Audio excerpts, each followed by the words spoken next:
Le réveil n'avait pas encore sonné, mais Théo Morel était déjà debout. Une lueur bleutée filtrait à travers les persiennes fatiguées de sa chambre, baignant la petite pièce d'une lumière fantomatique. C'était le jour J, le jour qui pouvait tout changer. Assis sur le bord de son lit, le matelas s'affaissant sous son poids, il fixa le seul costume qu'il possédait, suspendu religieusement à la porte de l'armoire. Un costume gris anthracite, acheté en solde 2 ans plus tôt, déjà un peu juste aux épaules, mais qui représentait ce matin-là bien plus qu'un simple vêtement. C'était son armure, son passeport pour un autre monde, à des années-lumière de cet appartement de Belleville où s'entassaient les rêves et les factures impayées. Le silence de l'aube était à peine troublé par la respiration douce de ses 2 jeunes frères, Léo et Sam, qui partageaient la chambre voisine. Il se leva sans un bruit, traversa le couloir exigu dont le plancher grinçait sous ses pieds nus. Dans la cuisine, une odeur de café filtrait déjà. Sa mère, Lydie, était là, les yeux cernés mais le sourire tendre. « Debout sitôt, mon grand ?» murmura-t-elle en lui tendant une tasse fumante. « Je ne voulais pas être en retard. C'est l'entretien le plus important de ma vie, maman. »« Chaque entretien est le plus important de ta vie. » répliqua-t-elle avec une affection taquine, tout en beurrant une tartine. « Mais celui-là, Delcourt Solutions, c'est du sérieux. Tu as bien relu tes notes sur leurs algorithmes ?»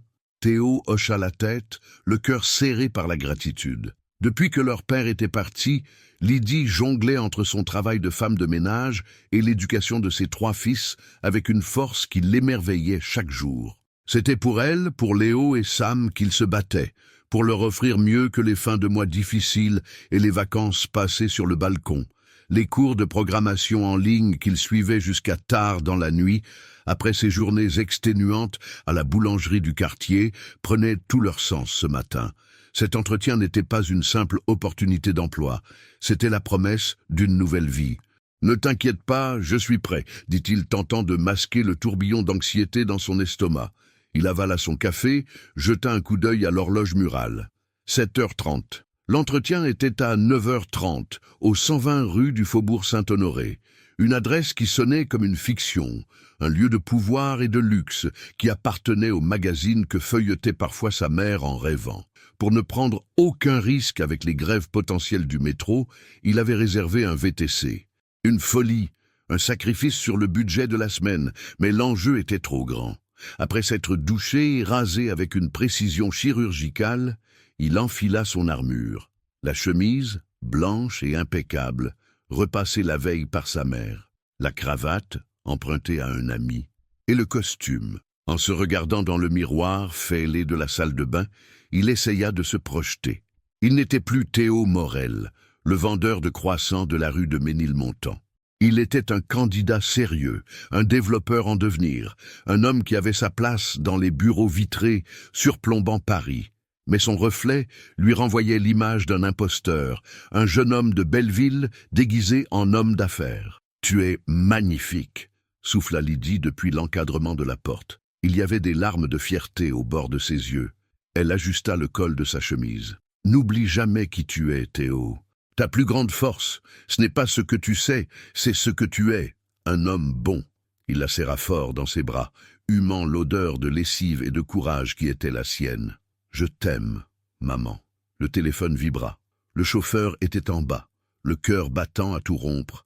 Théo embrassa ses frères, encore endormis, enfila ses chaussures cirées et descendit les 6 étages sans ascenseur. Le trajet commença sans encombre. Le Paris populaire et bouillonnant de l'Est laissa progressivement place aux façades haussmanniennes, aux boutiques de luxe et aux trottoirs impeccables du 8e arrondissement.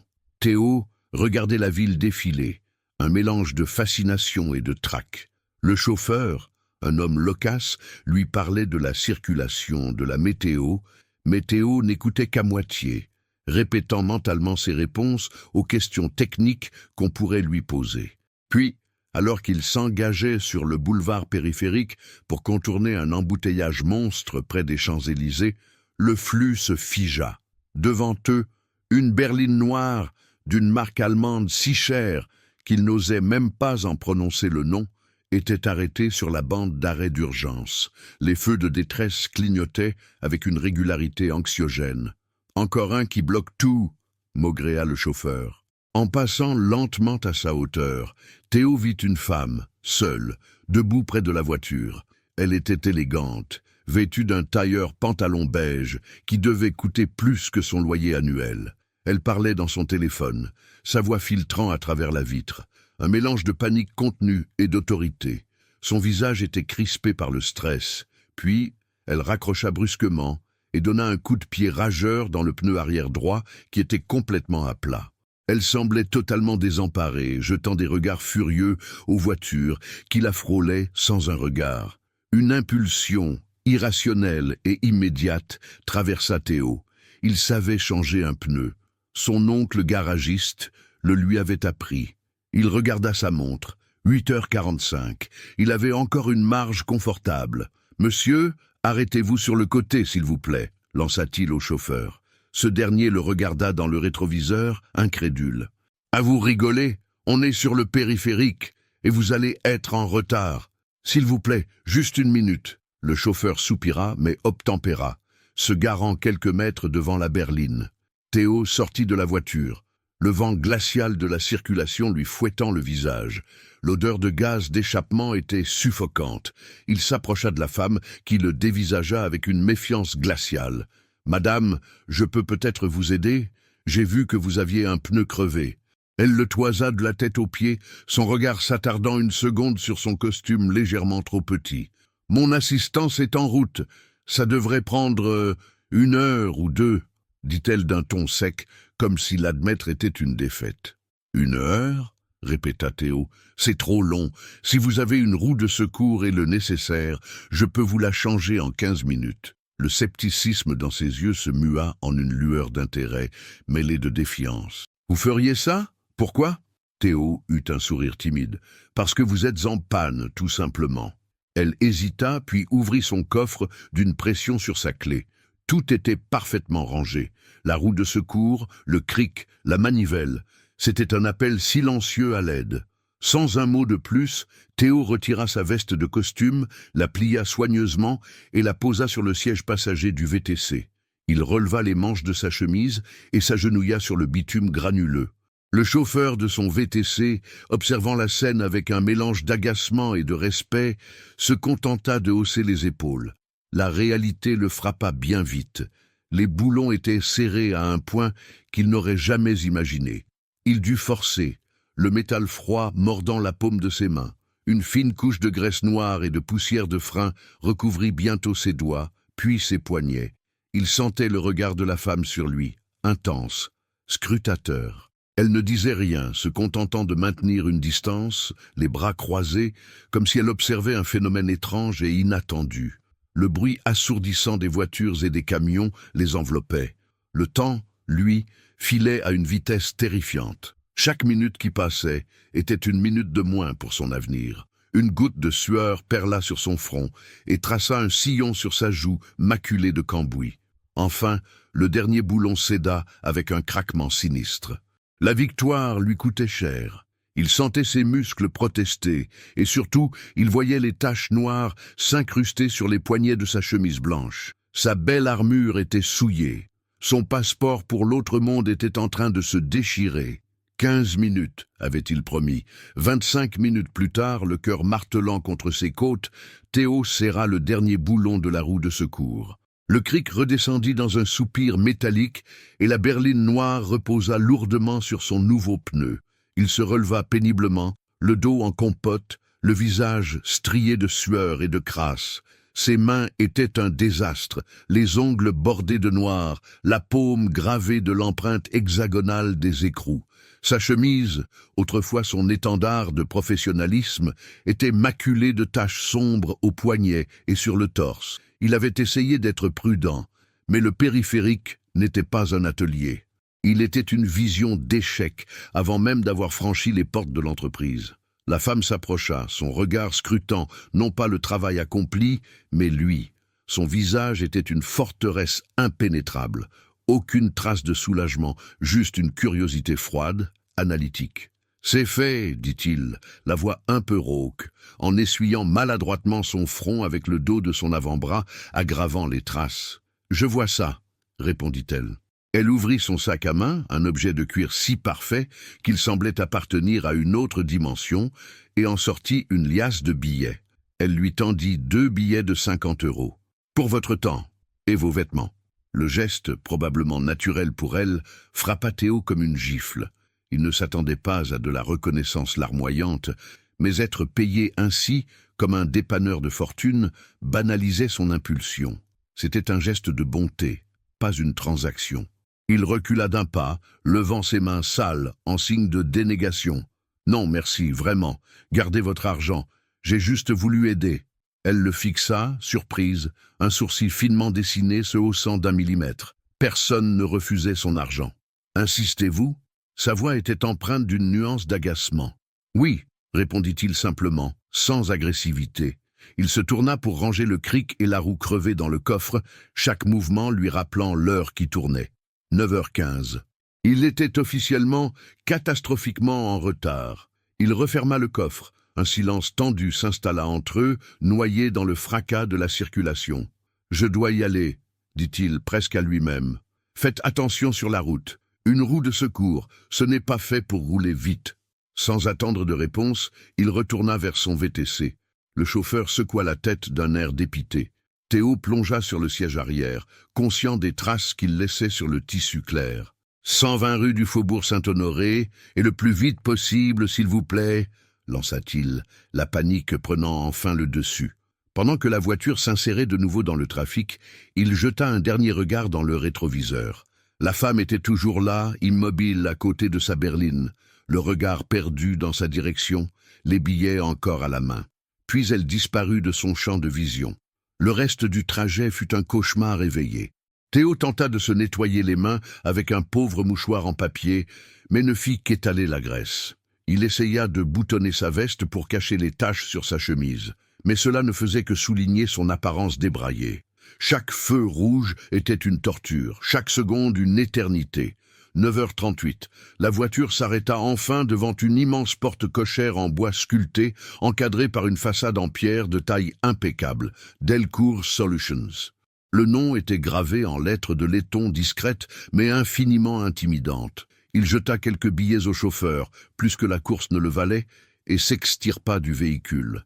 Il traversa la cour intérieure, un havre de paix pavé, où le silence contrastait brutalement avec le vacarme de la rue, et poussa la lourde porte en verre. L'accueil était un chef-d'œuvre de minimalisme glacial. Marbre blanc au sol, mur gris perle, un unique comptoir design derrière lequel se tenait une réceptionniste, à la mise impeccable et au sourire aussi calibré que l'éclairage ambiant.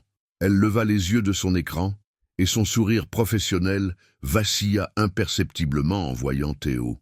Son regard balaya sa chemise tachée, ses mains sales, ses cheveux en bataille. « Bonjour, j'ai rendez-vous » bégaya Théo, sentant le regard de chaque personne présente dans le hall se poser sur lui. Il avait l'impression d'être une anomalie, une erreur dans ce décor parfait. « Votre nom, s'il vous plaît » demanda-t-elle, son ton ayant perdu toute chaleur. « Théo Morel, pour un entretien avec Monsieur Dubois, à 9h30. Je sais que je suis en retard. Je suis terriblement désolé. J'ai eu un imprévu sur le périphérique, un accident. » Le mot lui avait échappé, un mensonge pitoyable pour justifier sa dégaine. La réceptionniste tapa son nom sur son clavier avec une lenteur exaspérante. Ses doigts manucurés volaient sur les touches. Puis elle leva les yeux, une expression de pitié polie sur le visage. « Je suis navré, Monsieur Morel. Monsieur Dubois n'est plus disponible. Son emploi du temps est très chargé. Votre créneau est passé. Mais il n'y a aucun moyen. J'ai vraiment eu un problème. Je peux attendre. Je peux lui expliquer. » La supplication dans sa propre voix lui fit honte. L'agenda de Monsieur Dubois est complet pour le reste de la journée et de la semaine. Il fallait être à l'heure. On vous a envoyé les consignes. Elle ajouta, comme pour clore définitivement la conversation, « Nous conservons votre CV, bien entendu. Ne vous inquiétez pas. » C'était fini. Les mots, polis mais fermes, le frappèrent avec la violence d'une porte se refermant au nez. Toute la préparation, tous les espoirs, des nuits entières passées à coder, l'argent du VTC, le costume, tout s'était évaporé sur le bord d'une autoroute pour une inconnue. Anéanti, il hocha la tête, incapable de formuler une phrase. Il fit demi-tour, sentant le poids du jugement dans son dos. Le jeune de banlieue qui n'est même pas capable d'arriver à l'heure. C'est ce qu'ils pensaient tous. En repassant la porte de verre, le soleil de la matinée lui parut cruel, insolent. Il n'était plus un candidat, juste une tache de graisse sur le trottoir immaculé du faubourg Saint-Honoré. Il marcha sans but, la tête basse, traversant les rues luxueuses comme un fantôme. Il songeait à sa mère, à sa déception. Il songeait à l'ironie cruelle de la situation. Sa mère lui avait dit que sa plus grande force était d'être un homme bon.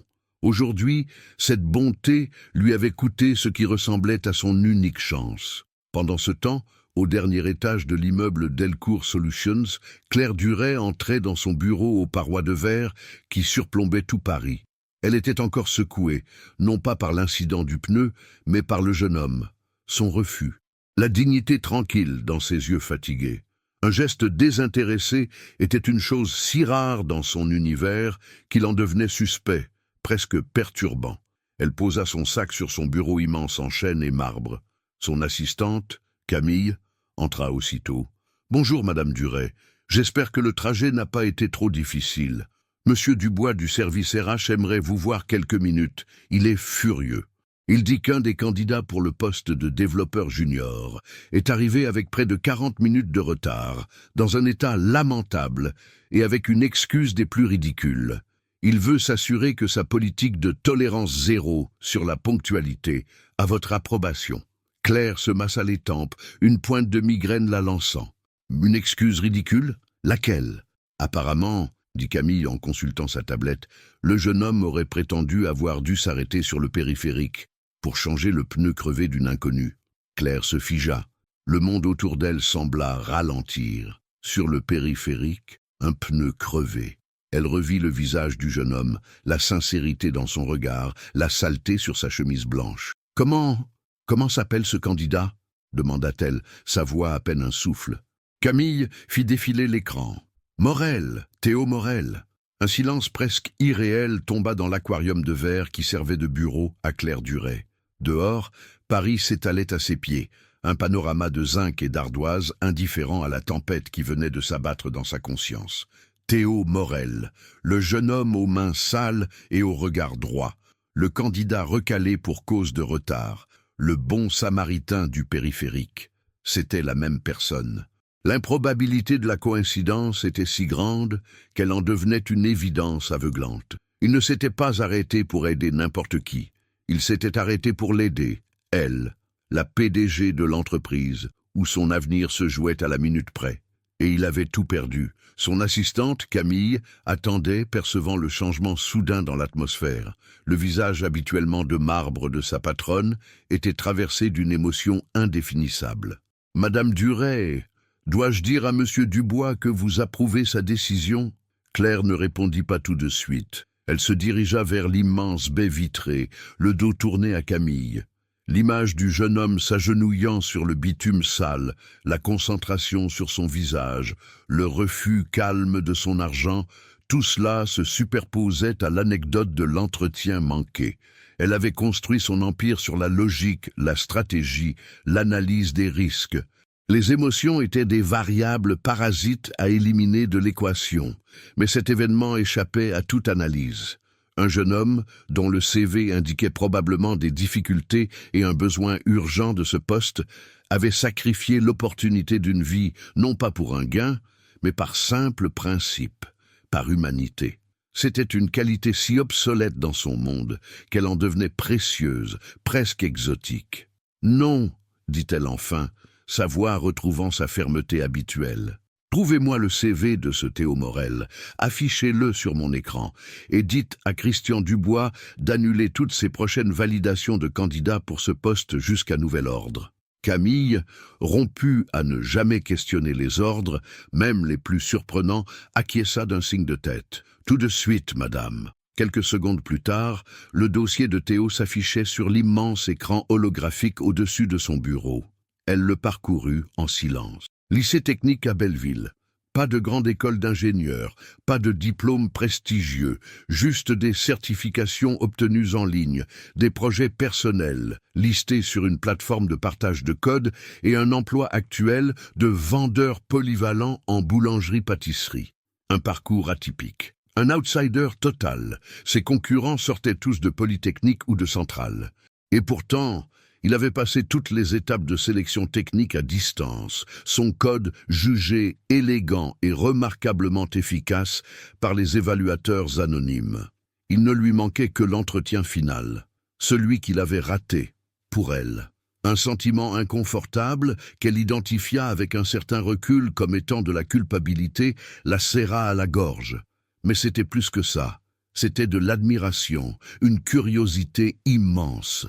Quel genre d'homme faisait un tel choix, à contre-courant de toute logique, de toute ambition? « Camille !» appela-t-elle sans se retourner. « Contactez ce candidat, Théo Morel. Convoquez-le pour un entretien. Avec moi, demain, 9 heures, dans mon bureau. » Le silence de Camille fut plus éloquent qu'une question. Une PDG ne recevait jamais un simple candidat au poste de développeur junior. C'était une rupture totale de protocole. « Bien, Madame Duret !» finit-elle par répondre. « Je m'en occupe, discrètement. » Claire hocha la tête. Discrètement, c'était le mot-clé. Elle ne voulait pas créer de remous, juste comprendre, réparer peut-être. Une chose était certaine, l'histoire de Théo Morel avec Delcourt Solutions n'était pas terminée. Pendant ce temps, Théo était assis dans une rame de la ligne 11 du métro qui le ramenait vers l'est de Paris. Le wagon sentait le métal humide et le parfum bon marché. Autour de lui, les visages étaient fatigués, anonymes, des gens absorbés par leur téléphone ou le vide. Il se sentait infiniment seul. Il n'était plus le candidat prometteur, mais juste un passager de plus retournant à sa case départ. Chaque secousse de la rame était un rappel de sa chute. Dans la vitre sombre, son reflet lui renvoyait une image pitoyable. Un jeune homme déguisé en adulte, le costume souillé, le regard vide. Il avait honte. Honte d'avoir espéré si fort, honte de sa naïveté. En sortant à la station Jourdain, l'air familier de Belleville l'enveloppa. Les cris des marchands, les odeurs d'épices et de pain chaud, le mélange des langues. C'était son monde. Hier encore, il le voyait comme un point de départ. Aujourd'hui, il ressemblait à une sentence. Il remonta la rue de Belleville, les épaules voûtées sous un poids invisible. Il aurait dû laisser cette femme se débrouiller. Elle avait sûrement une dizaine d'assistants capables de régler son problème en un claquement de doigts. Qu'est-ce qui lui avait pris? L'injonction de sa mère résonnait dans sa tête. Sois un homme bon. Mais à quoi bon être bon dans un monde qui ne récompense que les plus rapides, les plus malins, les plus ponctuels? Lorsqu'il poussa la porte de l'appartement, sa mère était dans la cuisine, en train de préparer le déjeuner. Elle se retourna, son visage s'illuminant avant de se figer en voyant son état. Ses yeux balayèrent sa chemise sale, l'épuisement sur ses traits. Théo, que s'est-il passé? L'entretien. Il ne put soutenir son regard. Il posa ses clés sur la petite console de l'entrée et s'adossa au mur, laissant échapper un long soupir. Je n'ai pas pu le passer, j'étais en retard. Le silence qui suivit fut lourd de déceptions non dites. Lydie s'essuya les mains sur son tablier. « En retard? Mais tu es parti si tôt? Il y a eu un problème dans le métro? »« Non, c'est ma faute. » Il leva enfin les yeux vers elle, prêt à affronter son jugement, la peine qu'il allait lui causer. « J'ai demandé au chauffeur de s'arrêter sur le périphérique. » Son expression passa de l'inquiétude à l'incompréhension totale. « S'arrêter? Pourquoi aurais-tu fait ça ?» La gorge nouée, il lui raconta tout. La femme seule, la voiture de luxe, le pneu crevé, la graisse, le temps qui filait, la réceptionniste glaciale, la porte qui s'était refermée sur ses rêves. En terminant son récit, il s'attendait à des reproches, à des larmes de déception. Il s'était préparé à tout, sauf à ce qu'elle fit. Lydie s'approcha de lui, posa ses mains chaudes et usées sur ses joues et le força à la regarder dans les yeux. Il n'y avait aucune colère dans son regard, juste une infinie tendresse. Une fierté bouleversante. « Tu as fait ce qu'il fallait faire », dit-elle doucement, sa voix vibrante d'émotion. « Un travail, ça se trouve, ça se perd, ça se retrouve, Mais ce que tu as dans le cœur, Théo, ça ne se remplace jamais. Ne laisse personne, jamais, te faire croire que tu as mal agi. Les larmes qu'il retenait depuis le matin montèrent et brouillèrent sa vue. Il la prit dans ses bras, se laissant envelopper par cette force tranquille qui l'avait toujours sauvé du désespoir. Il avait échoué aux yeux du monde, mais pas aux siens. C'était un maigre réconfort, mais pour l'instant, c'était le seul qu'il avait. Il se sentait comme un enfant qui venait de briser son jouet le plus précieux, mais que sa mère consolait en lui disant que ce n'était qu'un jouet. Le monde extérieur était peut-être sans pitié, mais ici, entre ces murs, il était encore quelqu'un. Le lendemain matin, l'odeur du pain chaud qui envahissait l'appartement n'avait plus le parfum de la promesse, mais celui fade et immuable de la routine. Théo avait enfilé son tablier de travail, une toile blanche saupoudrée de la farine des jours passés, et avait repris son poste à la boulangerie de la rue de Ménilmontant avant même le lever du soleil. L'échec de la veille était une plaie sourde, une déception tenace qu'il tentait de dissimuler derrière un sourire professionnel en servant les premiers clients. Il connaissait tout le monde ici. Madame Martin qui voulait sa baguette pas trop cuite, Monsieur Ancelin et ses 2 croissants au beurre quotidien, la petite Inès qui venait chercher le pain pour sa grand-mère. C'était un balai familier, une vie simple et honnête, mais qui lui semblait soudain terriblement étriquée. Chaque geste, emballer un pain, rendre la monnaie, nettoyer le comptoir, lui rappelait la distance infinie qui le séparait des bureaux de verre et des algorithmes. Vers 10 heures, alors que le flot de clients du matin se calmait, son téléphone, posé sur un sac de farine, se mit à vibrer. Un numéro inconnu, avec un indicatif parisien classique, sûrement un démarchage commercial. Il essuya ses mains sur son tablier et décrocha d'un laconique « Allô, monsieur Théo Morel ?» La voix était féminine, posée, d'une clarté presque chirurgicale. Il ne la reconnut pas. « C'est moi-même. Ici Camille Legrand, assistante de direction pour la société Delcourt Solutions. » Le cœur de Théo manqua un battement. Delcourt Solutions.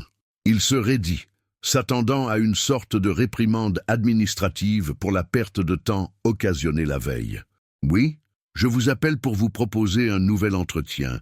Madame Claire Duret souhaiterait vous recevoir personnellement. » Théo fronça les sourcils. Il ne connaissait aucune Claire Duret. « Excusez-moi, je ne suis pas sûr de comprendre. Mon entretien était hier avec monsieur Dubois.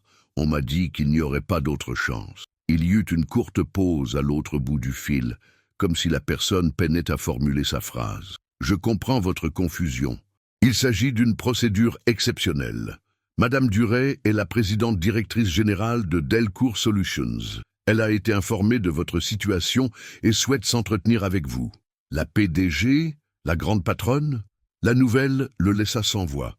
C'était absurde, incompréhensible. Une blague de mauvais goût, ou pire, une sorte de convocation punitive pour le réprimander en personne. La PDG, pourquoi réussit-il à articuler? Je ne suis pas en mesure de vous fournir ces détails, monsieur Morel. Je peux simplement vous proposer un rendez-vous demain matin à 9 heures précises, au siège social. Dernier étage. La proposition flotta dans l'air, suspendue entre le possible et l'invraisemblable. Il jeta un regard autour de lui, la boulangerie, ses pains dorés, le vrombissement du pétrin à l'arrière, et ce monde de PDG et d'assistante de direction qu'il appelait depuis un autre univers. « Je vous remercie. J'y serai, » répondit-il presque machinalement avant que la ligne ne soit coupée avec la même efficacité polie. Il resta figé, le téléphone à la main. Qu'est-ce que cela signifiait? Il se repassa la scène de la veille, le rejet froid, le mépris à peine voilé de la réceptionniste, et maintenant on le convoquait au sommet de la pyramide. Il sentait un piège, une explication logique lui échappait totalement. Pendant sa pause déjeuner, il raconta l'appel à sa mère. Assis à la petite table de la cuisine, Lydie l'écouta attentivement sans l'interrompre en lui servant une assiette. « Il te rappelle » murmura-t-elle, une lueur dans les yeux. « Et c'est la grande chef qui veut te voir. »« Ça n'a aucun sens, maman. Pourquoi ferait-elle ça? Ils allaient me jeter comme un malpropre. Peut-être qu'ils ont vérifié et qu'ils ont vu qu'il y avait un embouteillage, et ils veulent juste me faire une leçon de morale. » Lydie posa sa fourchette et le regarda avec cette sagesse qui venait du cœur et non des livres. Ou peut-être, Théo, qu'ils ont réalisé qu'ils étaient sur le point de passer à côté de quelqu'un de bien, quelqu'un qui a des principes. Va à cet entretien. Tu n'as plus rien à perdre maintenant, n'est-ce pas? La pire chose est déjà arrivée hier. Elle avait raison. La peur de l'échec l'avait quitté, puisqu'il avait déjà échoué. Ne restait plus que la curiosité, une curiosité immense et dévorante. Il hocha la tête, une nouvelle forme de détermination, plus calme, plus prudente, s'installant en lui. Au même moment, Claire Duret observait la ligne d'horizon depuis son bureau. Paris semblait calme, ordonné, un contraste saisissant avec le léger désordre dans son esprit. Elle avait passé une partie de la matinée à relire le code de Théo Morel sur son profil de développeur public. Ce n'était pas le travail d'un amateur.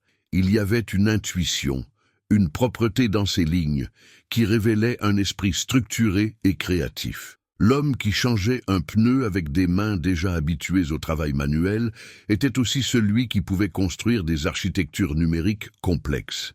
Ces deux facettes ne collaient pas, et c'est ce qui la fascinait. Camille entra dans le bureau, portant un plateau avec un expresso. Le candidat, M. Morel, a accepté le rendez-vous. Demain, à 9 heures. Très bien.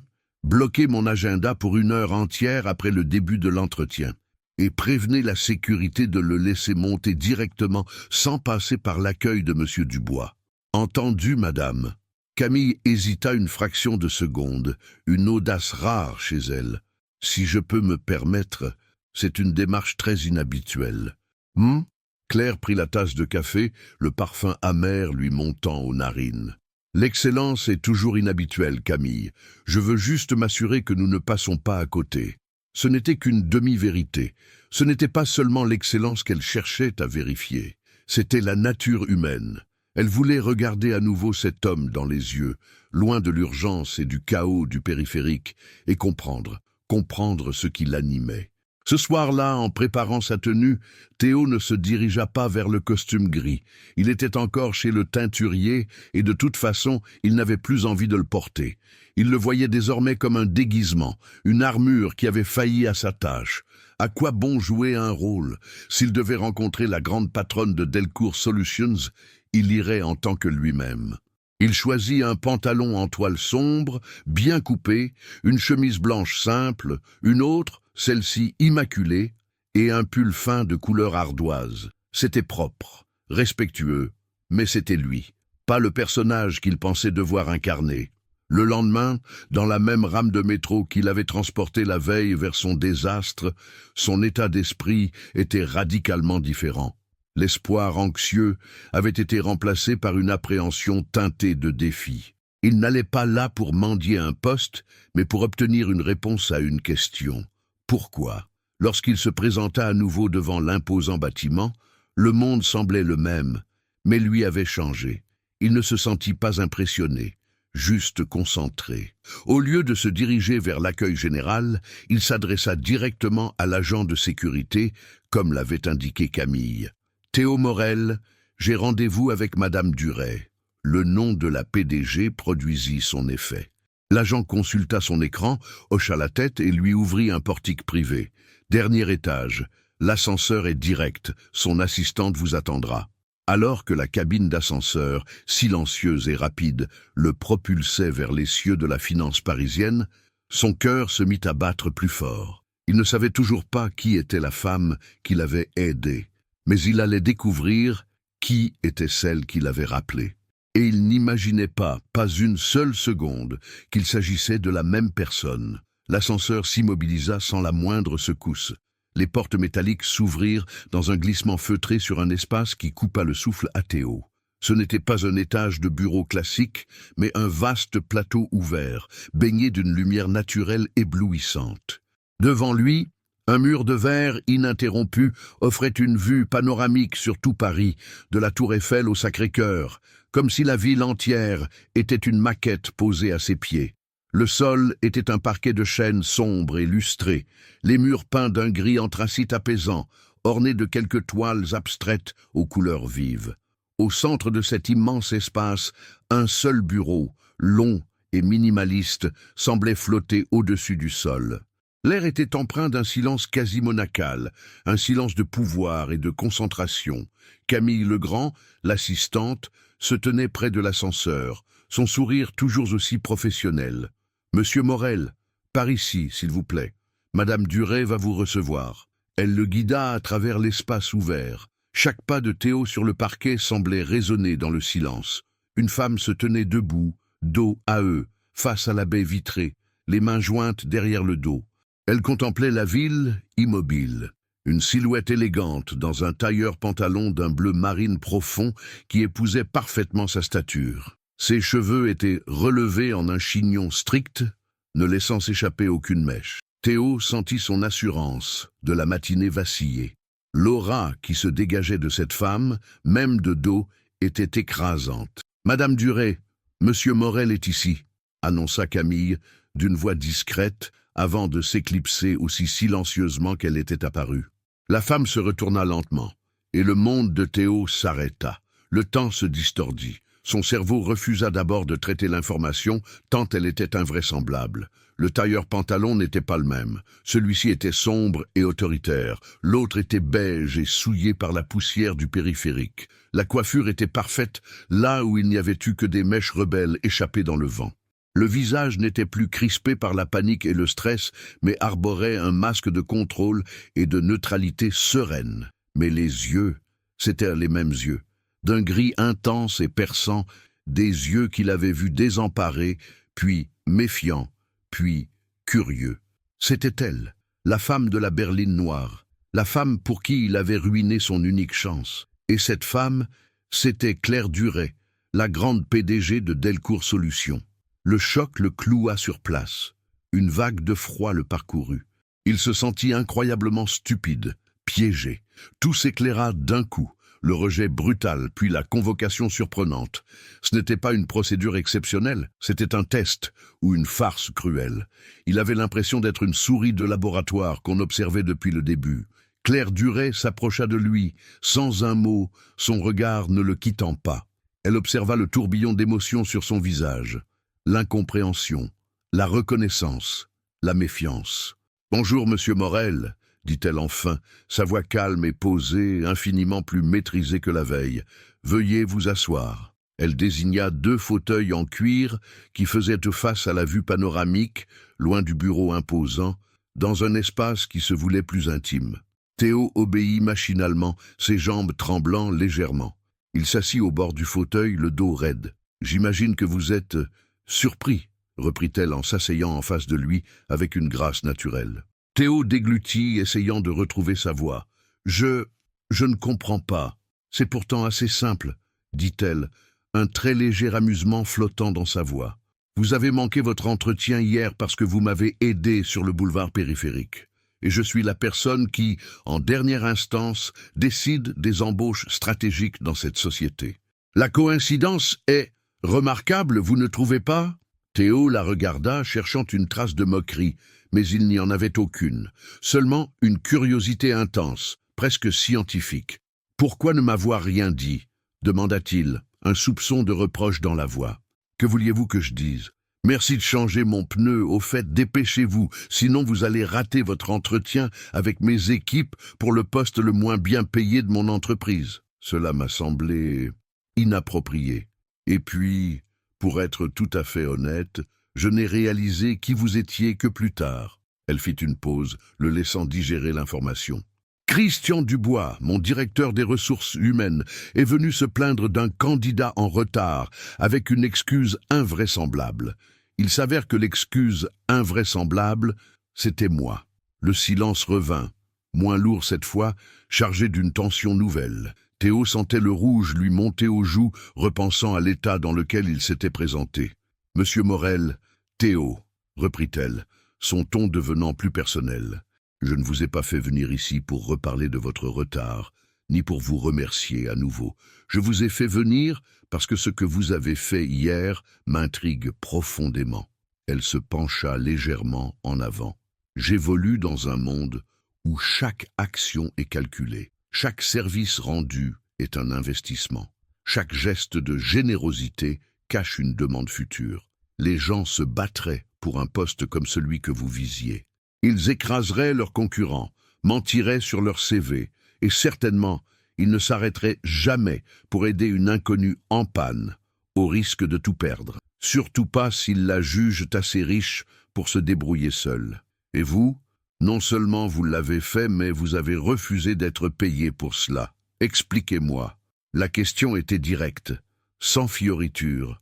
Ce n'était plus un entretien d'embauche. C'était une interrogation sur sa nature profonde. Théo prit une grande inspiration, le panorama parisien lui semblant soudain flou. Il décida de répondre avec la même franchise. « Il n'y a rien à expliquer, madame. Vous aviez besoin d'aide. Je savais comment faire, alors je l'ai fait. Je n'ai pas calculé. C'est tout. » Il pensa à sa mère. « Ma mère m'a toujours dit que ce que l'on est plus important que ce que l'on a. » Cette réponse simple, presque enfantine dans ce temple du capitalisme, parut déstabiliser Claire Duret un instant. Un muscle tressaillit près de sa mâchoire. Elle le regarda longuement, comme si elle tentait de lire au-delà des mots. « L'intégrité », murmura-t-elle, plus pour elle-même que pour lui. « C'est une qualité que nos tests psychométriques ne savent pas évaluer. Vos compétences techniques sont évidentes. Votre code est brillant. Mais ça, on peut l'apprendre. On peut le former. Ce que vous avez, non. » Elle se leva et retourna vers la baie vitrée, lui tournant de nouveau le dos. « Le poste de développeur junior pour lequel vous postuliez, oubliez-le, il n'est pas pour vous. » Le cœur de Théo se serra. Il avait cru comprendre, espérer un instant, mais il s'était encore trompé. C'était donc ça, une leçon, un jeu cruel pour lui dire qu'il n'avait pas sa place ici. Il se leva à son tour, prêt à partir, la gorge sèche de déception. « Je vois. Merci de m'avoir reçu, madame. » Alors qu'il se dirigeait vers la porte, sa voix l'arrêta, nette et claire. « Je n'ai pas dit que vous n'aviez pas de poste chez moi. J'ai dit que ce poste n'était pas pour vous. C'est bien trop limité. » Elle se retourna pour lui faire face, un éclat nouveau dans le regard, une décision qui venait d'être prise. « Je crée un poste pour vous. Vous ne serez pas un simple développeur dans une équipe de 50. Vous travaillerez sur des projets spéciaux, directement rattachés à mon cabinet. Un statut de stagiaire au début, le temps de faire vos preuves. Je veux voir ce qu'un esprit comme le vôtre peut apporter quand on lui donne les moyens, et non des contraintes. Vous commencez lundi. » Les mots flottaient dans le silence vertigineux du bureau, suspendu au-dessus de la ville. « Vous commencez lundi. » Une phrase simple, factuelle, prononcée avec le même détachement que si elle avait annoncé la météo du lendemain. Mais pour Théo, ces 3 mots venaient de faire basculer son univers sur son axe. Son esprit, encore sous le choc de la révélation, peinait à enregistrer l'information. Oublier le poste de développeur junior, un poste créé pour lui, rattaché directement à son cabinet. C'était un scénario si extravagant qu'il dépassait les limites de ses rêves les plus fous. Il resta debout, muet, le regard passant de la femme incroyablement puissante en face de lui au panorama infini derrière elle. Il sentait qu'il aurait dû dire quelque chose, un merci, une question, n'importe quoi. Mais aucun son ne sortait. Claire Duret perçut son état de sidération. Un minuscule pli se forma au coin de ses lèvres. Pas tout à fait un sourire, plutôt l'ombre d'une satisfaction. « Ne restez pas planté là, Théo. Il n'y a rien à négocier. C'est une offre, pas une discussion. Mon assistante, Camille, va vous faire signer un accord de confidentialité et un contrat de stage préliminaire. Elle vous expliquera les détails pratiques. Soyez ici lundi matin, 8h30. Son ton était redevenu celui de la PDG. Efficace, direct, ne laissant aucune place à l'émotion. Elle avait déjà tourné la page, son esprit s'attaquant probablement au problème suivant. Elle retourna s'asseoir à son bureau, saisissant une tablette, signifiant ainsi la fin de l'audience. Le contraste était saisissant. Elle venait de lui offrir la lune, mais l'emballait dans du papier journal. Camille réapparut comme par magie à ses côtés et le guida d'un geste vers un petit salon attenant, plus discret. « Si vous voulez bien me suivre, monsieur Morel. » Théo la suivit, se sentant comme un automate. Il signa les documents qu'elle lui tendait, lisant à peine les clauses. Sa main tremblait légèrement. Contrat de stage, Delcourt Solutions, nom du superviseur, Claire Duret. C'était réel. Bienvenue chez Delcourt Solutions, Monsieur Morel, dit Camille avec un professionnalisme sans faille, mais Théo crut déceler dans son regard une étincelle de curiosité. Il le comprenait maintenant, une anomalie, un grain de sable dans une mécanique parfaitement huilée. Le trajet de retour dans l'ascenseur fut une descente surréaliste. En sortant de l'immeuble, il fut aveuglé par la lumière du jour. Le bruit de la rue du Faubourg Saint-Honoré, les klaxons, les conversations, tout lui parvenait comme à travers un filtre de coton. Il marcha sur le trottoir, sans but précis, les documents serrés dans sa main comme une relique. Il s'arrêta et s'adossa à un mur, sortant le contrat de sa pochette cartonnée pour le relire. Ce n'était pas un rêve. Il avait un badge à son nom qui l'attendait. Un bureau, un avenir. Une vague de joie pure, si intense qu'elle en était presque douloureuse, le submergea, chassant le choc et l'incrédulité. Il éclata d'un rire silencieux, un rire qui venait du plus profond de son être, un rire de survivant qui venait de trouver une île au trésor. Le voyage en métro vers Belleville fut une expérience sensorielle décuplée. Il observait les visages autour de lui, les mêmes qu'à l'aller, mais il ne se sentait plus l'un d'entre eux. Il était Théo Morel, celui qui avait une histoire folle à raconter, une histoire que personne ne croirait. Il avait hâte de voir le visage de sa mère. Lorsqu'il entra dans l'appartement, Lydie était en train d'étendre du linge sur le petit balcon. Elle se retourna en l'entendant, le visage anxieux. Elle s'attendait à le voir abattu, comme la veille. « Alors ?» demanda-t-elle, n'osant pas en dire plus. Théo ne répondit pas tout de suite. Il savoura l'instant. Il posa la pochette cartonnée sur la table de la cuisine et la fit glisser vers elle. Intriguée, elle s'essuya les mains et s'approcha. Elle ouvrit la pochette et ses yeux se posèrent sur le contrat. Elle lut le nom de la société, le titre du poste, le nom de Théo. Elle leva les yeux vers lui, son regard rempli d'une confusion totale. Un stage? Mais comment? Hilton? Théo ne put se retenir plus longtemps. Un immense sourire fendit son visage. « Maman, la femme que j'ai aidée sur le périphérique, c'était elle, la PDG, Claire Duret. » Lydie plaqua une main sur sa bouche, ses yeux s'écarquillant sous le choc. L'information était si absurde, si romanesque, qu'elle mit quelques secondes à l'intégrer. Puis, elle comprit tout. Le puzzle s'assembla sous ses yeux, et une expression de pure merveille illumina son visage fatigué. « Oh, mon fils !» murmura-t-elle, la voix brisée par l'émotion. Des larmes de joie commencèrent à perler au coin de ses yeux. « Tu vois que j'avais raison !» Elle le serra dans ses bras avec une force qu'il ne lui connaissait pas. Il sentit ses larmes chaudes sur son cou. Ce n'était pas seulement la joie d'un emploi, c'était la validation d'une vie entière de principes, la preuve que la bonté, parfois, pouvait triompher du cynisme. Léo et Sam rentrèrent de l'école quelques heures plus tard, et la nouvelle explosa dans l'appartement comme un feu d'artifice. Leurs réactions furent plus terre à terre. « Tu vas travailler dans un bureau avec des vitres partout, comme dans les films ?» s'exclama Léo, 14 ans. « Est-ce que ça veut dire que tu vas nous acheter la nouvelle console de jeu ?» enchaîna Sam, 10 ans, avec un pragmatisme désarmant. Théo rit, ébouriffant les cheveux de son plus jeune frère. Pour la première fois depuis des années, l'avenir de sa famille ne semblait plus être un chemin escarpé, mais une route qui s'ouvrait enfin. Ce soir-là, ils fêtèrent l'événement autour d'un plat de lasagne, le plat préféré de Théo. Et pour la première fois, l'ambiance n'était pas seulement à la chaleur familiale, mais à l'espoir tangible. Pendant ce temps, de l'autre côté de Paris, la nuit tombait sur le bureau de Claire Duret. Elle n'était pas partie. Les lumières de la ville s'allumaient une à une, formant un tapis de diamants à ses pieds. Elle se tenait de nouveau face à la baie vitrée, une tasse de thé à la main. Camille était venue lui faire son rapport avant de partir.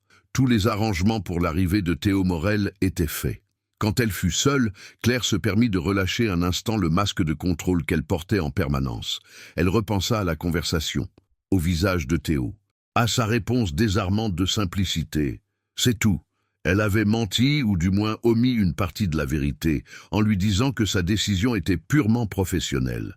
Bien sûr, le talent et l'intégrité étaient des atouts rares, Mais il y avait autre chose. Ce jeune homme était un souffle d'air frais dans l'atmosphère raréfiée de son existence. Il était l'imprévu, l'incalculable. Il était authentique. Une qualité qu'elle-même, à force de construire des murs pour se protéger, avait peut-être perdue en chemin. En l'engageant, elle n'avait pas seulement embauché un stagiaire prometteur, elle avait fait entrer dans sa forteresse une variable inconnue, un pari sur l'imprévisible. Et pour la première fois depuis bien longtemps, elle se sentait curieuse de voir ce que l'avenir lui réservait. C'était un sentiment aussi nouveau que déstabilisant. Le lundi matin arriva avec la solennité d'une première. Théo se tenait devant son armoire, mais cette fois, l'angoisse avait laissé place à une forme d'excitation nerveuse. Il n'y avait plus d'armure à enfiler, plus de rôle à jouer. Guidé par son instinct, il opta pour la même simplicité que lors de son entretien. Une chemise sobre, un pantalon en toile sombre et des chaussures de ville qu'il avait passées la veille au soir, à cirer jusqu'à obtenir un lustre parfait. En quittant l'appartement, sa mère lui glissa un thermos de café fumant dans les mains. « Pour tenir le coup », lui dit-elle avec un clin d'œil complice. Ce petit geste, cet objet familier de son ancien monde, le rassura plus que n'importe quel discours d'encouragement. Le badge d'accès, que Camille lui avait fait envoyer par coursier, pesait lourd dans sa poche, une encre le reliant à sa nouvelle réalité. Le contraste entre la vie bouillonnante de Belleville, à 7h30 du matin, et le calme olympien du 8e arrondissement, 1 heure plus tard, était encore plus frappant que les fois précédentes. Ici, le silence était une monnaie, une marque de statut. Quand il posa son badge sur le lecteur du portique privé, celui-ci s'illumina de vert dans un bip discret et satisfaisant. Il était dedans, pour de vrai. Camille l'attendait à la sortie de l'ascenseur, toujours aussi impeccable. « Bonjour Théo, suivez-moi. » L'utilisation de son prénom le surprit. C'était un petit signe, une reconnaissance de son nouveau statut. Elle ne le conduisit pas à un bureau dans un open space bruyant, mais à une sorte de bureau alcôve, entièrement vitré, adjacent à l'immense espace de Claire. Il était plus petit, plus modeste, mais offrait une vue tout aussi spectaculaire sur l'ouest de Paris.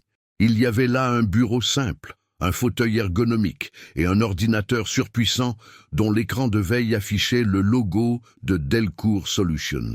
C'était à la fois un privilège et une cage de verre. Il serait aux premières loges du pouvoir, mais aussi exposé au regard de tous ceux qui monteraient à cet étage. « Madame Duret arrivera d'un instant à l'autre », l'informa Camille. « Installez-vous, je vous en prie, vos accès sont déjà configurés. » Théo s'assit, posa son sac et son thermos sur le sol. Le cuir neuf du fauteuil grinça légèrement. Il alluma l'ordinateur et son nom s'afficha. Théo Morel, développeur projets spéciaux, stagiaire. Il prit une profonde inspiration. C'était son nouveau titre, son identité dans cet univers. Quelques minutes plus tard, il entendit le son feutré de l'ascenseur. Claire Duret apparut. Elle portait un tailleur-jupe gris perle qui lui donnait une allure encore plus statutaire. Elle ne le regarda pas tout de suite, se dirigeant directement vers sa machine à café, une merveille de technologie chromée qui semblait tout droit sortie d'un laboratoire de la NASA. « Bonjour Théo », lança-t-elle par-dessus son épaule, pendant que la machine broyait les grains dans un sifflement sophistiqué. « Vous avez trouvé vos marques ? Bonjour madame. »« Oui, merci. » répondit-il, se levant à moitié de son siège par réflexe. « Restez assis, » ordonna-t-elle, sans la moindre dureté. « Nous allons passer beaucoup de temps au même étage. Les formalités excessives sont une perte de temps. » Elle se retourna, une minuscule tasse de porcelaine à la main, et le dévisagea un instant. Son regard passa sur le thermos posé près de son bureau. « Je ne vous avais pas pris pour un buveur d'expresso, » commenta-t-elle, un très léger sourire jouant sur ses lèvres. C'était la première remarque personnelle, la première brèche dans l'armure professionnelle. « C'est celui de ma mère, » répondit Théo simplement. « Le carburant de Belleville. Il est moins design, mais probablement plus efficace. » La formule lui avait échappé, trop spontanée. Il craignit d'avoir été insolent, mais à sa grande surprise, Claire Duret eut un petit rire silencieux, presque imperceptible. « Je n'en doute pas. Venez dans mon bureau. » Il la suivit, le cœur battant. Elle ne s'assit pas derrière son immense bureau, mais l'invita de nouveau vers les 2 fauteuils face à la vue. « Votre premier projet ne sera pas un projet de code », commença-t-elle, allant droit au but. « Pas encore. Je veux comprendre comment vous pensez. Depuis 2 ans, nous avons une division Delcourt Innovation qui est censée développer les technologies de rupture de demain. Sur le papier, elle a les meilleurs ingénieurs, les meilleurs budgets. Dans les faits, c'est un gouffre financier. Elle ne produit rien de concret, juste des rapports et des concepts qui ne quittent jamais le laboratoire. J'ai des piles d'audits, d'analyses de performance, de graphiques. Je veux que vous lisiez tout ça. Les rapports, les comptes rendus de réunions, les propositions de projets refusés. Tout. Et à la fin de la semaine, je ne veux pas un nouveau graphique. Je veux que vous me disiez, avec vos mots, ce qui ne va pas. Je veux votre intuition, pas une analyse technique. » La tâche était vertigineuse. C'était comme demander à un soldat de première classe de donner son avis sur la stratégie du général en chef. C'était un test de confiance et une mise à l'épreuve incroyablement risquée. Vous aurez accès à tout ce dont vous avez besoin. Personne ne saura la nature exacte de votre mission. Dites simplement que vous effectuez une synthèse pour moi. Des questions? Non, madame. C'est très clair. Bien. Au travail. La semaine qui suivit fut un véritable plongeon en apnée. Théo passa des heures à lire, à analyser des documents si complexes qu'il devait parfois relire une même page 10 fois pour en saisir les subtilités. Loin des lignes de code logiques et binaires, il découvrait un monde de politique d'entreprise, d'égos surdimensionnés, de projets lancés pour de mauvaises raisons et de bonnes idées étouffées par la bureaucratie. Il ne voyait Claire Duret que par intermittence. Elle enchaînait les réunions, les appels, dirigeant son empire avec une concentration féroce, mais de temps en temps, il la voyait lever les yeux de ses dossiers et le regarder à travers la paroi de verre, son expression indéchiffrable. Il sentait qu'elle l'observait, qu'elle mesurait sa capacité à supporter la pression. La présence de cet intrus au dernier étage ne passa pas inaperçue. Des directeurs de département, venant pour des réunions, jetaient des regards curieux et méfiants vers son bureau vitrine. Un jour, alors qu'il allait se chercher un verre d'eau, il croisa Christian Dubois, le DRH qui l'avait congédié. L'homme le reconnut immédiatement. Une expression de dédain mal dissimulée passa sur son visage. « Morel », dit-il, son nom sonnant comme une accusation. « Alors c'est vous, le projet spécial de Madame Duret. Le monde est petit. » Monsieur Dubois, répondit Théo, le ton neutre, refusant de se laisser intimider. J'espère pour vous que vous êtes à la hauteur du traitement de faveur. La chute est plus dure quand on part de si haut.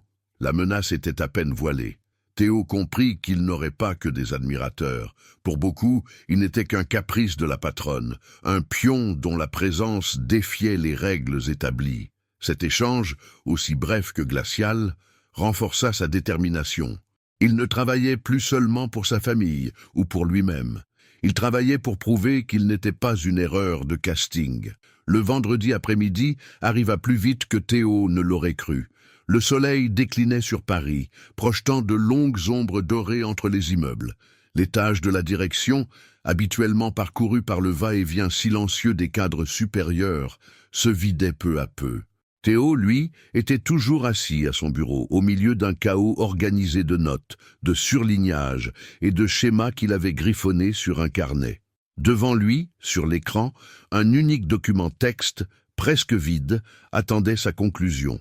Il avait lu des milliers de pages, absorbé des gigaoctets de données, mais ce qu'il devait en extraire n'était pas un chiffre. C'était une vérité simple et probablement dérangeante. Il se sentait comme un démineur face à un mécanisme complexe, sachant que le moindre faux pas pouvait tout faire exploser. La semaine l'avait transformé. L'épuisement mental était bien réel, mais il était contrebalancé par une stimulation intellectuelle qu'il n'avait jamais ressentie auparavant. Il ne se sentait plus comme un imposteur, mais comme un explorateur dans un territoire inconnu et fascinant. Il avait commencé à comprendre les dynamiques de cet endroit, les alliances tacites, les rivalités feutrées, et il avait surtout compris pourquoi Delcourt Innovation était un échec. À 17h30 précise, Son téléphone de bureau sonna. C'était la ligne directe de Camille. « Théo, Madame Duret est prête à vous recevoir. » Son estomac se noua. L'heure du jugement avait sonné. Il ferma son ordinateur, prit son carnet et se dirigea vers le bureau principal. Claire était là, assise non pas derrière son bureau de commandement, mais dans l'un des fauteuils en cuir, un verre d'eau pétillante à la main. Elle lui fit signe de s'installer en face d'elle. L'atmosphère était moins formelle, mais la tension n'en était que plus palpable. Elle n'avait pas l'air pressée, elle avait l'air d'attendre. « Alors, Théo ?»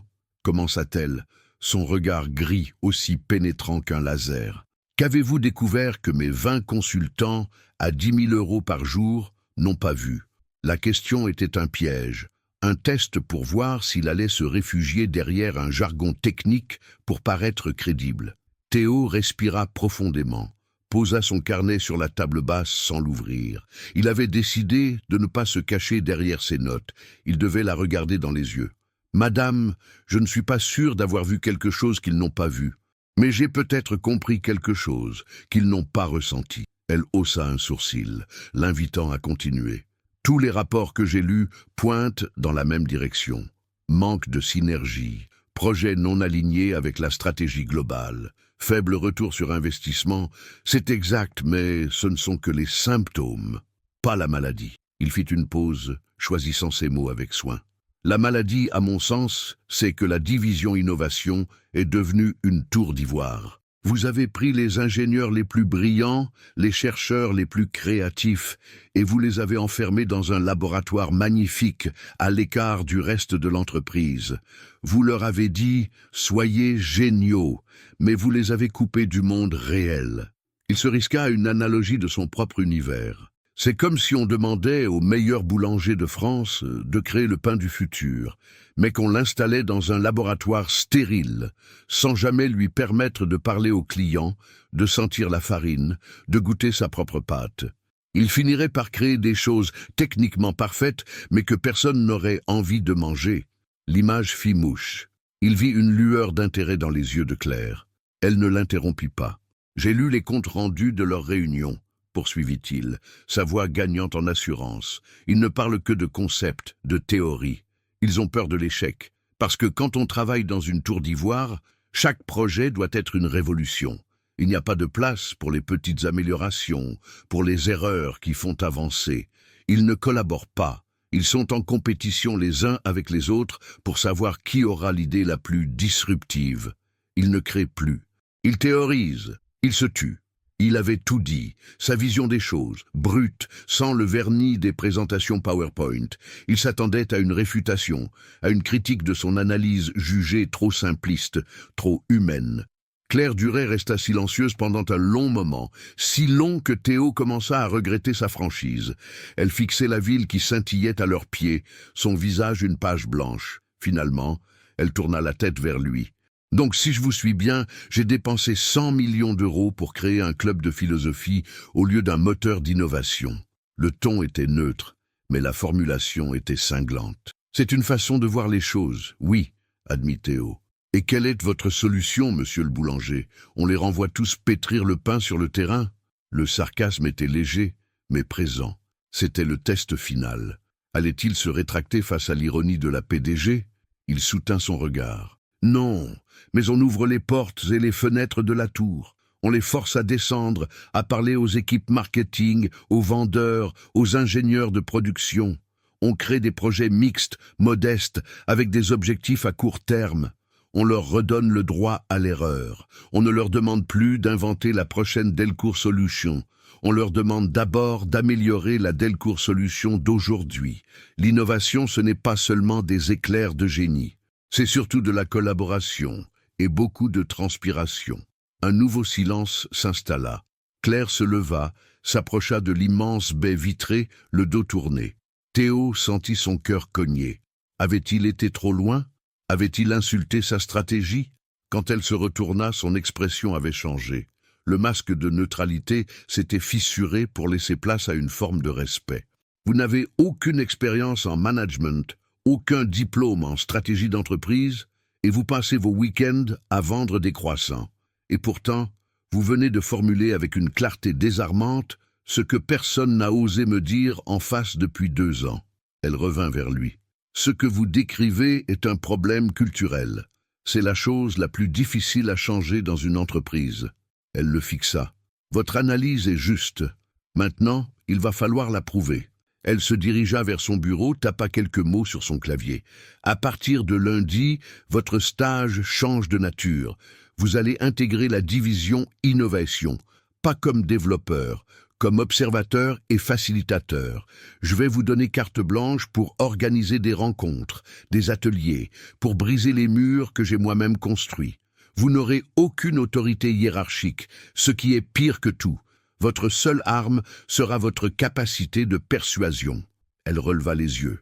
C'est une mission suicide. Si vous échouez, vous serez le premier fusible à sauter. Si vous réussissez, alors nous reparlerons de votre avenir ici. Ça vous convient? Théo était abasourdi. Il était passé d'analyste à acteur en l'espace d'une phrase. C'était terrifiant et exaltant à la fois. « Oui, madame, répondit-il, la voix ferme. Ça me convient parfaitement. » Le lundi suivant, l'ascenseur ne monta pas jusqu'au sommet. Il s'arrêta 2 étages plus bas, au niveau de la division innovation. En sortant de la cabine, Théo eut l'impression de changer de pays, fini le parquet sombre et la vue impériale sur Paris. Ici, l'ambiance était celle d'un laboratoire de recherche futuriste. Le sol était en béton ciré gris clair, les murs blancs étaient couverts d'équations mathématiques et de schémas techniques, dessinés sur d'immenses tableaux effaçables. L'espace était un open space feutré, parsemé d'îlots de travail ultramodernes où des individus, écouteurs sur les oreilles, étaient plongés dans une concentration quasi religieuse devant des écrans multiples affichant des lignes de code et des modélisations 3D. Le silence était différent de celui du bureau de Claire. Ce n'était pas le silence du pouvoir, mais un silence productif, hermétique, un silence de cerveau en ébullition qui ne tolérait aucune interruption. Camille l'accompagnait, tel un guide en territoire étranger. Son pas semblait moins assuré ici. Tous les regards, jusqu'alors fixés sur les écrans, convergèrent vers eux. Des regards vifs, intelligents, mais surtout suspicieux. Ils le dévisagèrent. Lui, Théo, avec son allure simple, son absence d'insigne de leur caste, pas de t-shirt de geek à logo ésotérique, pas de lunettes de designer, pas de badge de conférence prestigieuse accroché à son cou. Il était l'autre. Camille le conduisit vers un bureau de verre au fond de l'open space, d'où un homme d'une 50aine d'années, aux cheveux poivre et sel et au regard d'acier derrière des lunettes rectangulaires, les observait approcher. C'était le docteur Antoine Renaud, polytechnicien, docteur en intelligence artificielle du MIT, la tête pensante et le directeur de la division. « Antoine, je vous présente Théo Morel », dit Camille d'une voix qui se voulait enjouer, mais qui sonnait fausse dans cette atmosphère de crypte. « C'est le stagiaire dont Madame Duret vous a parlé. Il vient passer quelque temps avec vous pour s'imprégner de vos méthodes. » Le docteur Renaud se leva, mais ne tendit pas la main. Il toisa Théo de haut en bas, sans la moindre trace de bienveillance. « Ah, oui, Monsieur Morel, notre nouveau curateur, envoyé pour observer les créatures étranges que nous sommes. Bienvenue au zoo, Monsieur Morel. » Le sarcasme était si glacial qu'il aurait pu geler la pièce. Camille eut un sourire gêné. « Théo a un regard neuf, Antoine. C'est tout ce que la direction souhaite, » tenta-t-elle de le défendre. « Un regard neuf sur des travaux qui nécessitent 20 ans d'études? Fascinant, » rétorqua Renaud. Il se tourna vers Théo. « Installez-vous où vous voulez, du moment que vous ne touchez à rien et que vous ne faites pas de bruit. J'ai un véritable travail, moi. » Sur ce, il leur tourna le dos et retourna à son bureau, signifiant la fin de l'entrevue. Le message était « On ne peut plus clair ». Théo était non seulement un intrus, mais un intrus méprisé. On lui attribua un simple poste de travail vacant au milieu de l'open space. Pendant les premières heures, personne ne lui adressa la parole. Il était un fantôme. Il sentait les regards peser sur lui dès qu'il levait les yeux de son écran vide. Les conversations à la machine à café s'interrompaient quand il s'approchait. C'était un mur d'hostilité polie, mais infranchissable. Il comprit la nature exacte de sa mission suicide.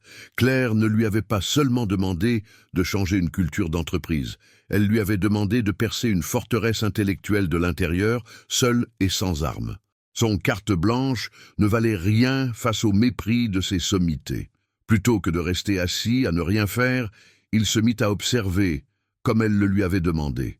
Et ce qu'il vit confirma son diagnostic au-delà de ses craintes. Il n'y avait aucune interaction. Les équipes travaillaient en silo. Un groupe sur l'IA, un autre sur la cybersécurité, un troisième sur la data science. Ils étaient physiquement dans la même pièce, mais mentalement à des kilomètres les uns des autres. C'était une collection de solistes brillants à qui on avait oublié de donner une partition commune. Vers midi, alors que la plupart des ingénieurs déjeunaient à leur bureau, les yeux rivés sur leur travail, Théo décida de tenter une première approche. Il s'approcha de la machine à café, une machine aussi complexe que celle de Claire, et fit mine de ne pas comprendre son fonctionnement. C'était une tactique simple, presque enfantine. Un jeune ingénieur qui attendait son tour soupira d'agacement, appuya sur 3 boutons sans un mot pour lui faire couler un café insipide et repartit. Le premier contact était un échec. Théo ne se découragea pas. Il prit son café et resta debout, près de la machine, comme s'il appréciait la vue depuis la fenêtre. Quelques minutes plus tard, une jeune femme, la trentaine peut-être, s'approcha pour se servir un thé. Elle avait un visage doux et des yeux fatigués.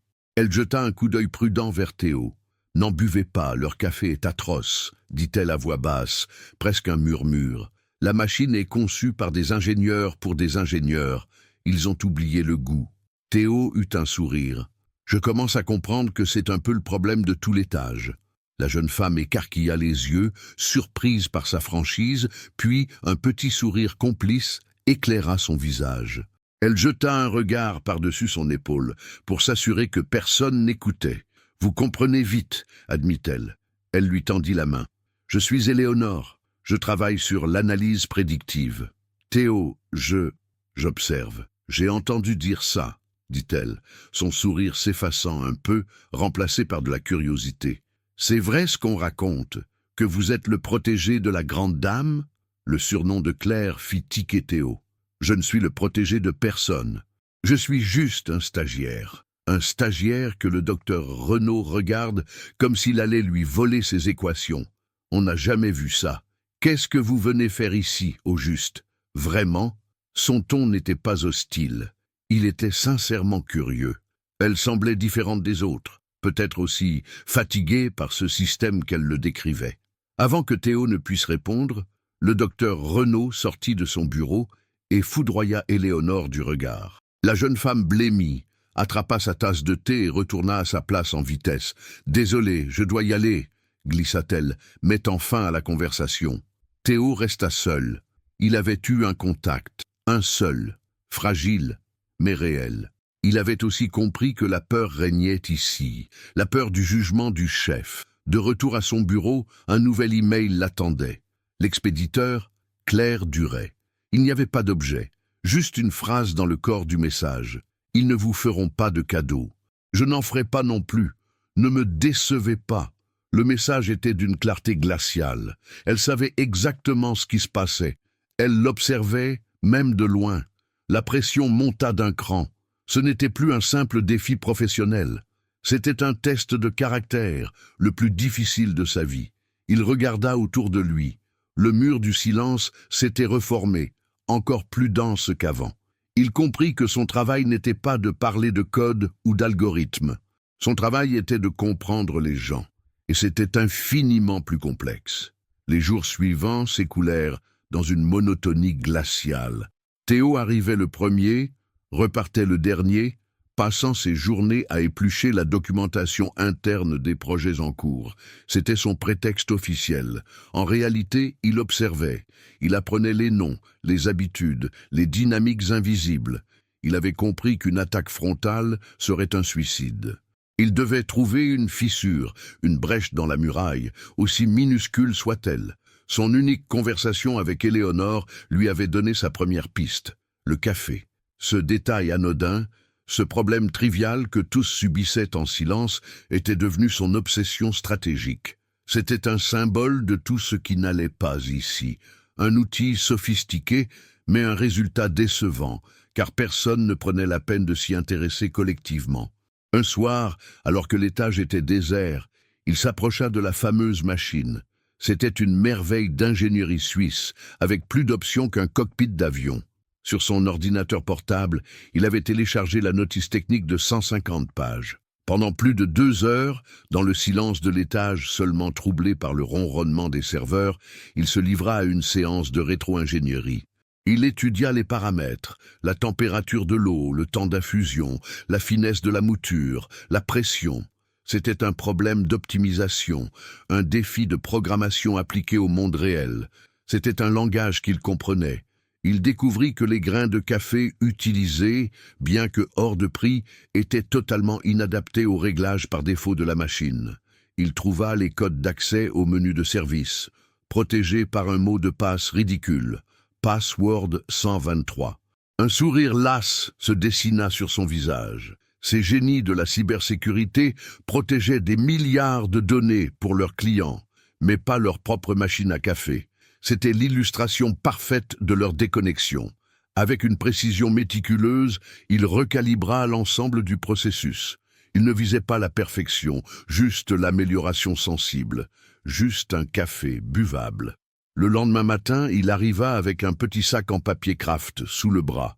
Il ne contenait pas des documents confidentiels, mais 1 kilo de café en grains qu'il avait acheté chez un torréfacteur artisanal de Belleville, un de ceux qui fournissait la boulangerie. Il vida le réservoir de la machine de ses grains chics et insipides et les remplaça par les siens. Puis, il attendit. Sa première victime fut Éléonore. Elle s'approcha de la machine d'un pas las, s'attendant à son breuvage amer quotidien. Théo se leva et l'intercepta, un léger sourire aux lèvres. « Attendez, essayez celui-ci, j'ai fait quelques ajustements. » Il appuya sur la touche « Expresso ». L'arôme qui emplit l'air n'était pas le même. Il était plus riche, plus rond, avec des notes de chocolat. Éléonore regarda la mousse crémeuse qui couronnait le petit café noir avec une méfiance amusée. Elle but une gorgée, ses yeux s'écarquillèrent. « Mais c'est bon, » murmura-t-elle, comme si elle venait d'assister à un miracle. « C'est vraiment bon. »« Comment avez-vous fait ?»« J'ai lu le manuel, » répondit simplement Théo. Ce petit événement ne passa pas inaperçu. Un autre ingénieur, attiré par l'arôme inhabituel, s'approcha. C'était celui qui l'avait snobé le premier jour. Sans un mot, Théo lui prépara un café. L'homme le but et un grognement d'approbation lui échappa malgré lui. Il ne dit rien, mais son regard en disait long. Il repartit à son bureau, non sans jeter un dernier coup d'œil perplexe à Théo. En l'espace d'1 heure, la machine à café devint le point de ralliement de l'étage. Pour la première fois depuis des mois, peut-être des années, les gens se parlaient de quelque chose d'autre que du travail. Ils comparaient, commentaient, débattaient de la qualité du nouveau café. Un simple geste avait brisé la routine du silence. Théo était resté en retrait, observant sa victoire. Il n'avait pas donné une leçon de management. Il avait résolu un problème.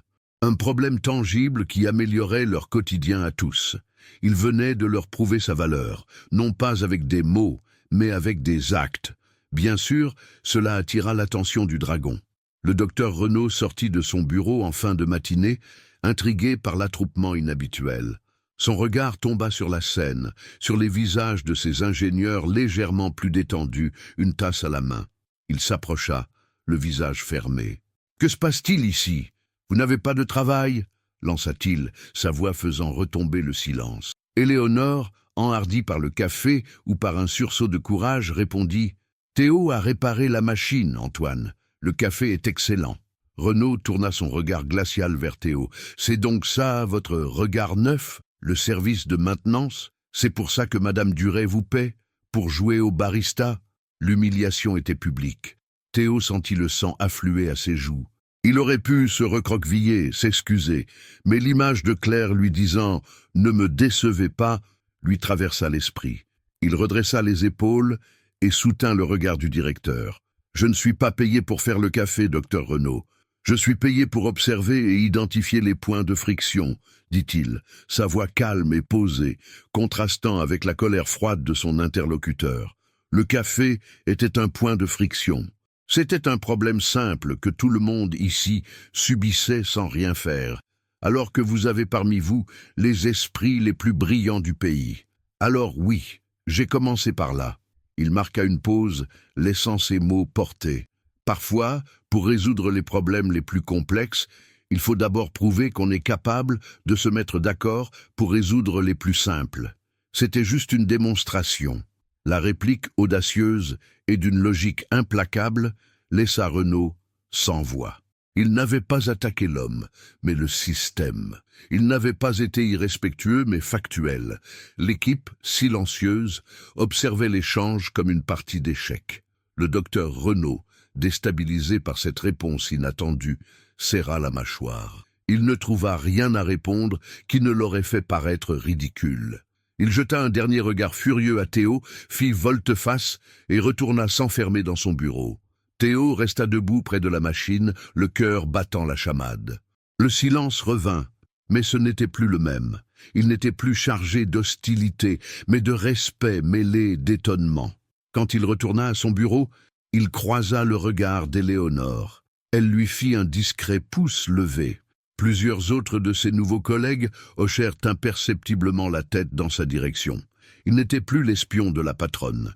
Il était le type qui avait osé tenir tête au directeur et qui, accessoirement, leur avait apporté un bon café. Le premier mur venait de se fissurer. L'épisode du café fut bien plus qu'une anecdote. Ce fut un catalyseur. Théo n'avait pas seulement amélioré une boisson, il avait changé la perception qu'on avait de lui. Il n'était plus un corps étranger, mais une variable intéressante. Les conversations près de la machine à café, désormais sanctuaire de la convivialité, devinrent plus fréquentes et moins prudentes. Il découvrit des personnalités, des passions, des frustrations qui ne figuraient dans aucun rapport. Éléonore, avec qui il avait développé une complicité prudente, devint sa principale alliée. Elle lui expliqua les arcanes de la division, les projets mort-nés faute de soutien, les idées brillantes ignorées par la hiérarchie, obsédée par la recherche fondamentale. Fort de cette première victoire symbolique, Théo décida de passer à l'étape supérieure. Il savait qu'il devait créer une connexion, pas seulement sociale, mais professionnelle. Il avait remarqué que l'équipe d'intelligence artificielle de Renaud et celle de la cybersécurité, dirigée par une femme redoutable nommée Sonia Larbi, ne se parlaient jamais, alors que leurs domaines étaient de plus en plus interconnectés. Il décida d'organiser une réunion. Pas une réunion formelle, avec ordre du jour et compte-rendu, mais ce qu'il appela un café croissant-cerveau. L'idée était simple. 1 heure, un matin, autour d'un bon café, le sien, et de viennoiseries qu'il apporta de la boulangerie de Belleville, sans autre but que d'échanger sur les problèmes respectifs de chaque équipe. Il soumit l'idée par email, de manière informelle, en mettant Renaud et Larbi en copie. La réponse de Renaud fut immédiate et cinglante. « Perte de temps. Mes équipes sont focalisées sur des objectifs critiques. » Celle de Sonia Larbi fut plus laconique. « Non disponible. » C'était un échec.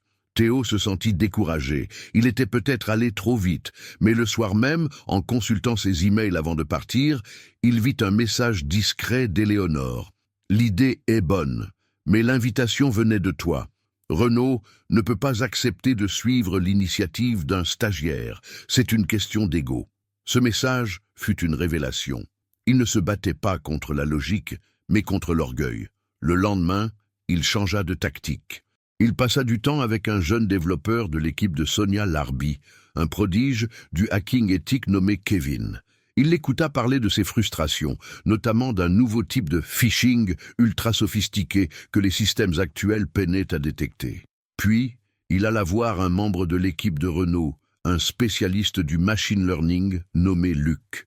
Il lui parla, de manière détournée, du problème de Kevin, le présentant comme une énigme théorique de reconnaissance de pattern. L'intérêt de Luc fut immédiatement piqué. Sans qu'il ne s'en rende compte, Théo devint une passerelle humaine entre les deux silos. Il ne convoqua pas de réunion. Il organisa des rencontres accidentelles près de la machine à café, présentant Kevin à Luc, suggérant innocemment que leurs problèmes respectifs pourraient avoir des solutions communes. Petit à petit, une conversation technique naquit, loin des oreilles de leurs chefs respectifs. Pendant ce temps, la relation entre Théo et Claire Duret évoluait. Elle ne le convoquait plus pour des rapports formels. Au lieu de cela, elle instaura un nouveau rituel. Chaque vendredi, en fin de journée, il montait à son étage. Elle se servait un thé, lui un café, et ils s'asseyaient dans les fauteuils face à la ville. Ce n'étaient plus des entretiens, mais des conversations. Il lui racontait ses avancées, ses échecs, ses observations sur les gens. Elle écoutait, attentive, posant des questions pertinentes, le poussant à analyser plus profondément. Au fil de ces rendez-vous, une connexion plus personnelle, presque imperceptible, commença à se tisser entre eux. Leurs discussions dépassaient souvent le cadre strict du travail. Il lui parla de Belleville, de sa mère, de ses frères. Il lui décrivit la chaleur et la solidarité d'un monde qu'elle ne connaissait qu'à travers les vitres teintées de sa voiture.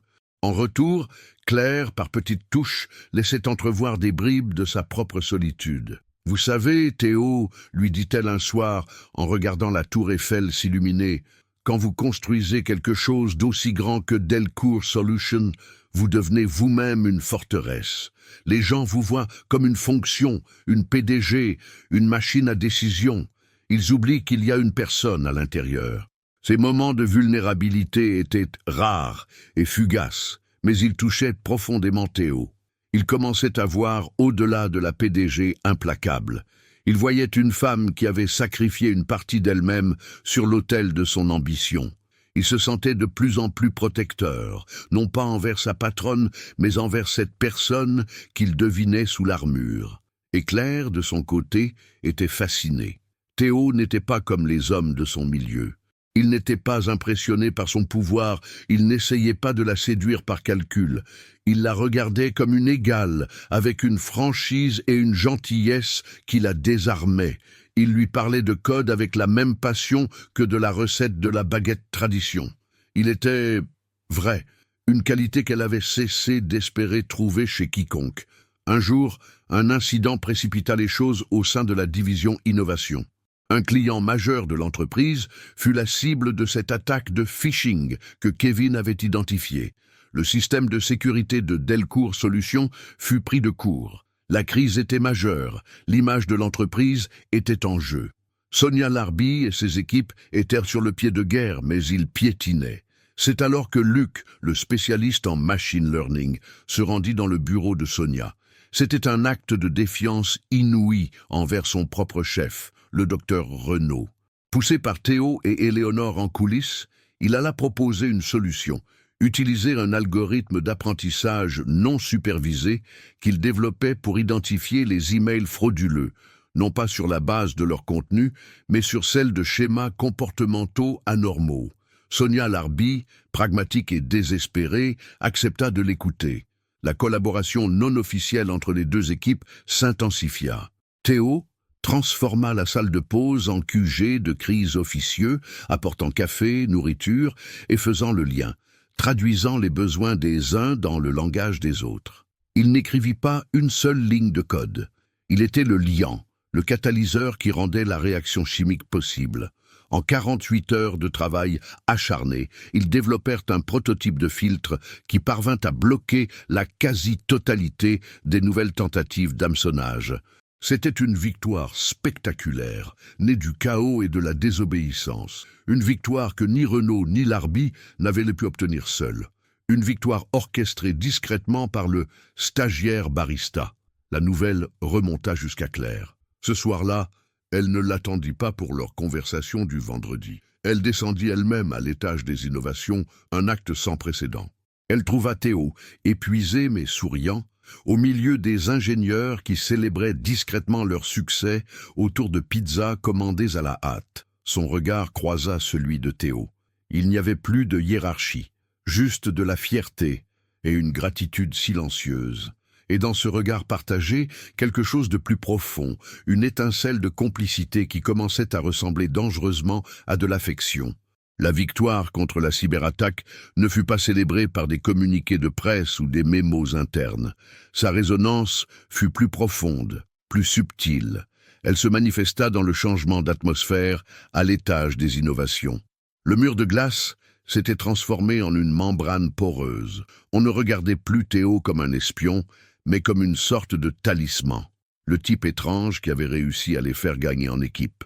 Kevin et Luke travaillaient désormais ouvertement ensemble, ayant obtenu de Sonia Larbi, impressionnée malgré elle par l'efficacité de leur collaboration pirate, une autorisation de coopération Interpol. Le docteur Renaud, lui, restait retranché dans un silence hostile, son autorité ébranlée. Il était devenu un roi sur une île que ses sujets commençaient à déserter. Théo sentait son ressentiment comme un courant d'air froid à chaque fois qu'il passait près de son bureau. Mais il l'ignorait. Il avait un objectif, et il avançait. Ce vendredi-là, quand il monta pour son habituelle conversation avec Claire, il sentit que quelque chose était différent. Camille l'accueillit avec un sourire plus chaleureux que d'habitude. « Félicitations, Théo. Ce que vous avez fait est remarquable. » Il entra dans le bureau. Claire n'était pas assise dans les fauteuils, mais debout, près de la baie vitrée, et elle se retourna avec une expression qu'il n'avait jamais vue sur son visage, une fierté non dissimulée. « Vous avez réussi, » dit-elle simplement. La phrase, dépouillée de tout artifice, pesait lourd. « Vous avez réussi là où tout le monde a échoué. Vous n'avez pas seulement résolu une crise technique, vous avez prouvé que ma décision n'était pas une folie. » Elle s'approcha de lui, plus près qu'elle ne l'avait jamais été, en dehors de l'incident du périphérique. « Votre période de stage est terminée, Théo, officiellement. Je veux que vous preniez la tête d'une nouvelle unité transversale. Je ne sais pas encore comment l'appeler. Catalyseur stratégique, chef de projet collaboratif. Le titre n'a pas d'importance. Ce qui compte, c'est que votre rôle sera de faire exactement ce que vous avez fait ces dernières semaines. Créer des ponts, briser les silos, être notre traducteur interne. Vous aurez le budget et l'autonomie nécessaires. Vous ne dépendrez de personne, sauf de moi. » L'offre était sidérante. C'était plus qu'une promotion, c'était une consécration. Il était passé du statut de vendeur de croissants à celui de membre de l'état-major de l'une des plus grandes entreprises technologiques du pays en quelques semaines. « Madame, je ne sais pas quoi dire. »« Dites oui, » répondit-elle, un léger sourire flottant sur ses lèvres. « Le reste, nous l'inventerons ensemble. » Il y eut un silence, chargé d'une électricité nouvelle. Le cadre strictement professionnel qui avait, tant bien que mal, défini leur relation, venait de voler en éclats. Ils n'étaient plus seulement la PDG et son protégé. Ils étaient deux personnes qui avaient pris un risque immense l'un pour l'autre et qui en sortaient victorieuses. Leurs regards restèrent accrochés. Dehors, la nuit était tombée, et la ville n'était plus qu'un océan de lumière scintillante, leur îlot de verre flottant au-dessus du monde. « Claire », murmura Théo, utilisant son prénom pour la première fois sans même y penser. Le mot sonnait juste, naturel. Elle ne le corrigea pas. Son sourire s'évanouit, remplacé par une expression plus intense, plus vulnérable. « Théo », répondit-elle sur le même ton. Le monde extérieur n'existait plus. Il n'y avait plus que cet espace entre eux, vibrant d'émotions inexprimées, de respect, d'admiration et de quelque chose de plus chaud, de plus troublant. Théo sentit une envie irrépressible de combler cette distance, de poser sa main sur son bras, de briser le dernier tabou. Il fit un pas infime dans sa direction. Elle ne recula pas. Au contraire, ses yeux s'assombrirent comme une acceptation silencieuse. L'air crépitait. Le son strident du téléphone sur son bureau brisa le sortilège. Ils sursautèrent tous les deux, comme tirés d'un rêve, et reculèrent d'un pas, ramenés brutalement à la réalité de leur rôle. Claire se détourna, le visage légèrement empourpré, et alla décrocher. « Oui, Camille.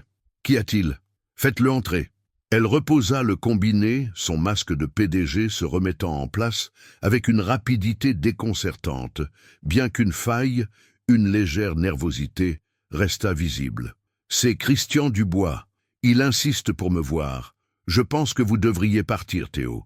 Nous finaliserons les détails de votre poste lundi. » Son ton était redevenu formel. « Félicitations encore. Vous l'avez mérité. » Confus par ce changement brutal, Théo hocha la tête. Il se dirigea vers l'ascenseur au moment où Dubois entrait dans le bureau.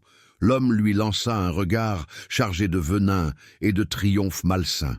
Théo sentit un frisson désagréable parcourir son échine. Ce regard n'était pas celui d'un simple bureaucrate envieux. C'était le regard d'un prédateur qui vient de coincer sa proie. Seul avec Dubois, Claire croisa les bras. « Qu'est-ce qui est si urgent, Christian ?» « Il est près de 20 heures. » Dubois s'avança, un sourire mielleux sur les lèvres. Il tenait une tablette à la main. « Je suis désolé de vous déranger si tard, Claire, mais une affaire de la plus haute importance vient d'éclater. Une affaire qui touche à l'intégrité de votre direction et par extension à celle de tout le conseil d'administration. » Il posa la tablette sur son bureau, affichant un email. Ce message a été envoyé de manière anonyme à tous les membres du conseil et à quelques journalistes financiers influents il y a 1 heure à peine. Le sang de Claire se glaça.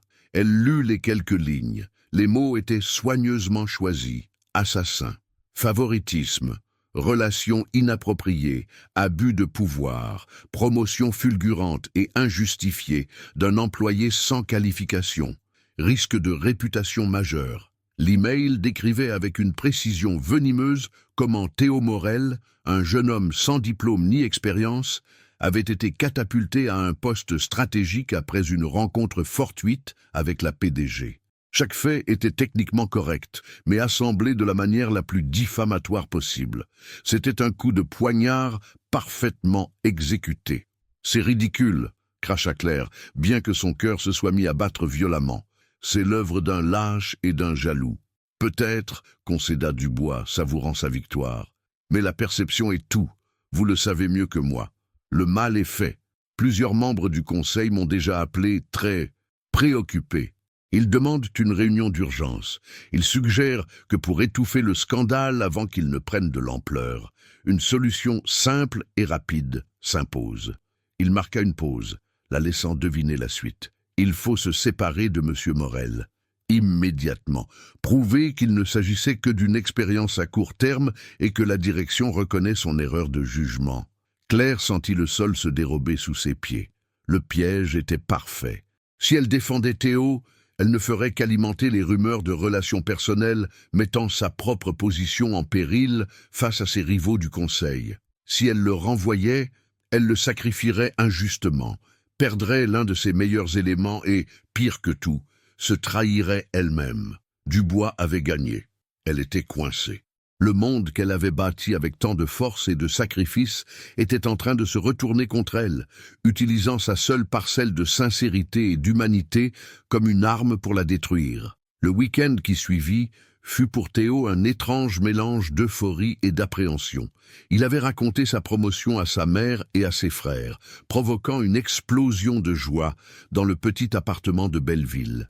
Il était le héros, la preuve vivante que le déterminisme social n'était pas une fatalité. Mais sous cette liesse, un malaise persistait. Le regard de Dubois, le changement de ton de Claire après l'appel téléphonique, le moment de connexion intense, brutalement interrompu. Quelque chose clochait. Il essaya de chasser ses pensées, se persuadant qu'il était simplement fatigué. Le samedi, il aida encore à la boulangerie, un geste de loyauté envers ses racines, trouvant un réconfort simple dans l'odeur du pain et le contact familier avec les gens du quartier. Pendant ce temps, à des kilomètres de là, dans les appartements cossus du 6e arrondissement, Claire menait une guerre invisible. Son téléphone n'arrêtait pas de sonner. Appels des membres du conseil, messages inquiets de son avocat, email de son chef de la communication. Le scandale, pour l'instant confiné aux hautes sphères de l'entreprise, menaçait de déborder à tout moment dans la presse financière. Chaque conversation était une partie d'échec, chaque mot pesait pour désamorcer la crise. Tous ses conseillers lui donnaient le même avis, froid et pragmatique. Coupez la branche malade avant que la gangrène ne se propage. Renvoyez-le. C'est le prix à payer pour sauver votre empire. Le prix à payer. Cette expression la révulsait. Toute sa vie, elle avait payé un prix. Le prix de la solitude pour bâtir son entreprise, le prix de la méfiance pour se protéger des requins, le prix d'une vie personnelle sacrifiée pour l'excellence professionnelle. Et maintenant, on lui demandait de payer avec la seule chose authentique qui était entrée dans sa vie depuis des années. Théo n'était pas une branche malade. Il était peut-être la seule partie saine de tout ce système. Le renvoyer aurait été simple. Une décision managériale, douloureuse mais logique, que la Claire Duret d'il y a 3 mois aurait prise sans hésiter. Mais elle n'était plus la même. Théo l'avait changée. Il lui avait rappelé ce que c'était que d'agir par conviction plutôt que par calcul. Sacrifier cet homme pour sauver son poste lui semblait être la pire des défaites, une trahison non seulement envers lui, mais envers la personne qu'elle aspirait à redevenir. Le dimanche soir, l'angoisse de Théo atteignit son paroxysme. Il n'avait eu aucune nouvelle de Claire. Il lui avait envoyé un simple SMS pour la remercier à nouveau, un message resté sans réponse. Il sentait la tempête gronder, même s'il ne pouvait en voir les nuages. Il imaginait le pire. Peut-être qu'elle regrettait son offre, que la pression de son entourage avait eu raison de son audace. Son pressentiment se confirma le lundi matin. Il arriva au siège de Delcourt Solutions, son cœur battant un peu plus vite que d'habitude. En passant son badge sur le lecteur, celui-ci émit un bip strident et resta rouge. Accès refusé. Il essaya de nouveau.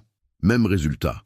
Un agent de la sécurité, le visage fermé, s'approcha de lui. « Monsieur Morel, pouvez-vous me suivre, s'il vous plaît ?» Il le conduisit non pas vers l'ascenseur, mais dans une petite pièce anonyme au rez-de-chaussée. Christian Dubois l'y attendait, un sourire suffisant aux lèvres. « Bonjour Morel », lança-t-il, savourant visiblement chaque seconde. « Pas la peine de monter. Votre contrat de stage est arrivé à son terme hier. Nous vous remercions pour votre contribution, mais nous avons décidé de ne pas le prolonger ni de le transformer en contrat à durée indéterminée. » Les mots le frappèrent comme des pierres. C'était impossible. Vendredi, on lui offrait un poste de direction. Lundi, il était dehors. « Quoi ? Mais j'ai parlé à Madame Duret. Elle m'a fait une offre. » Dubois eut un petit rire méprisant. « Les offres orales n'ont aucune valeur. Et Madame Duret a été convaincue que votre profil n'était finalement pas adapté aux besoins à long terme de l'entreprise. Rien de personnel, bien sûr. C'est le business. » Il lui tendit une boîte en carton. « Vos effets personnels de l'étage des innovations. Éléonore a eu la gentillesse de les rassembler pour vous. » Théo regarda la boîte, abasourdi. Elle contenait son carnet, son thermos, quelques stylos. Sa vie chez Delcourt Solutions tenait dans une boîte en carton. Il se sentait humilié, trahi, mais plus que la colère, c'était l'incompréhension et la douleur qui dominaient. Il ne croyait pas que Claire ait pu changer d'avis si brutalement. Elle avait été forcée, et c'était à cause de lui. Il l'avait mise en danger. C'était ça, la vérité. Sa présence était un problème. Il était la branche malade. Il prit la boîte, sans un mot, et sortit de l'immeuble. La même porte par laquelle il était entré plein d'espoir se refermait sur un homme brisé. Le monde du faubourg Saint-Honoré l'avait recraché aussi vite qu'il l'avait aspiré. Il se sentit stupide d'avoir cru qu'il pouvait y avoir sa place. Le conte de fées était terminé. De retour à Belleville, il dut affronter le plus difficile, annoncer la nouvelle à sa famille. La déception dans les yeux de sa mère fut un supplice. Il tenta de minimiser, de dire que ce n'était qu'un stage, que c'était normal. Mais au fond de lui, il se sentait coupable. Il avait fait naître un espoir immense, et maintenant tout s'était effondré. Il décida qu'il ne devait plus jamais la mettre dans cette position. L'abîme social entre eux était réel. Tenter de le franchir n'apportait que du chaos. Il devait l'oublier, pour son bien, à elle. Au même moment, Claire Duret présidait la réunion d'urgence du conseil d'administration. Elle avait le visage blême, mais une détermination de fer dans le regard. Christian m'a informé que le contrat de M. Morel a pris fin et ne sera pas renouvelé, commença le président du conseil. Je suis heureux que vous ayez pris la décision qui s'imposait pour protéger l'entreprise, Claire. L'incident est clos. Claire prit une profonde inspiration. Non, dit-elle, sa voix résonnant dans le silence stupéfait de la salle. L'incident n'est pas clos. Il ne fait que commencer. Elle se leva, ses yeux balayant un à un les visages des membres du conseil. Pendant des années, vous m'avez reproché d'être trop froide, trop distante, pas assez humaine. Vous m'avez demandé de prendre des risques, d'innover. C'est ce que j'ai fait. J'ai trouvé un talent brut, une personne dotée d'une intégrité et d'une vision que l'argent ne peut pas acheter.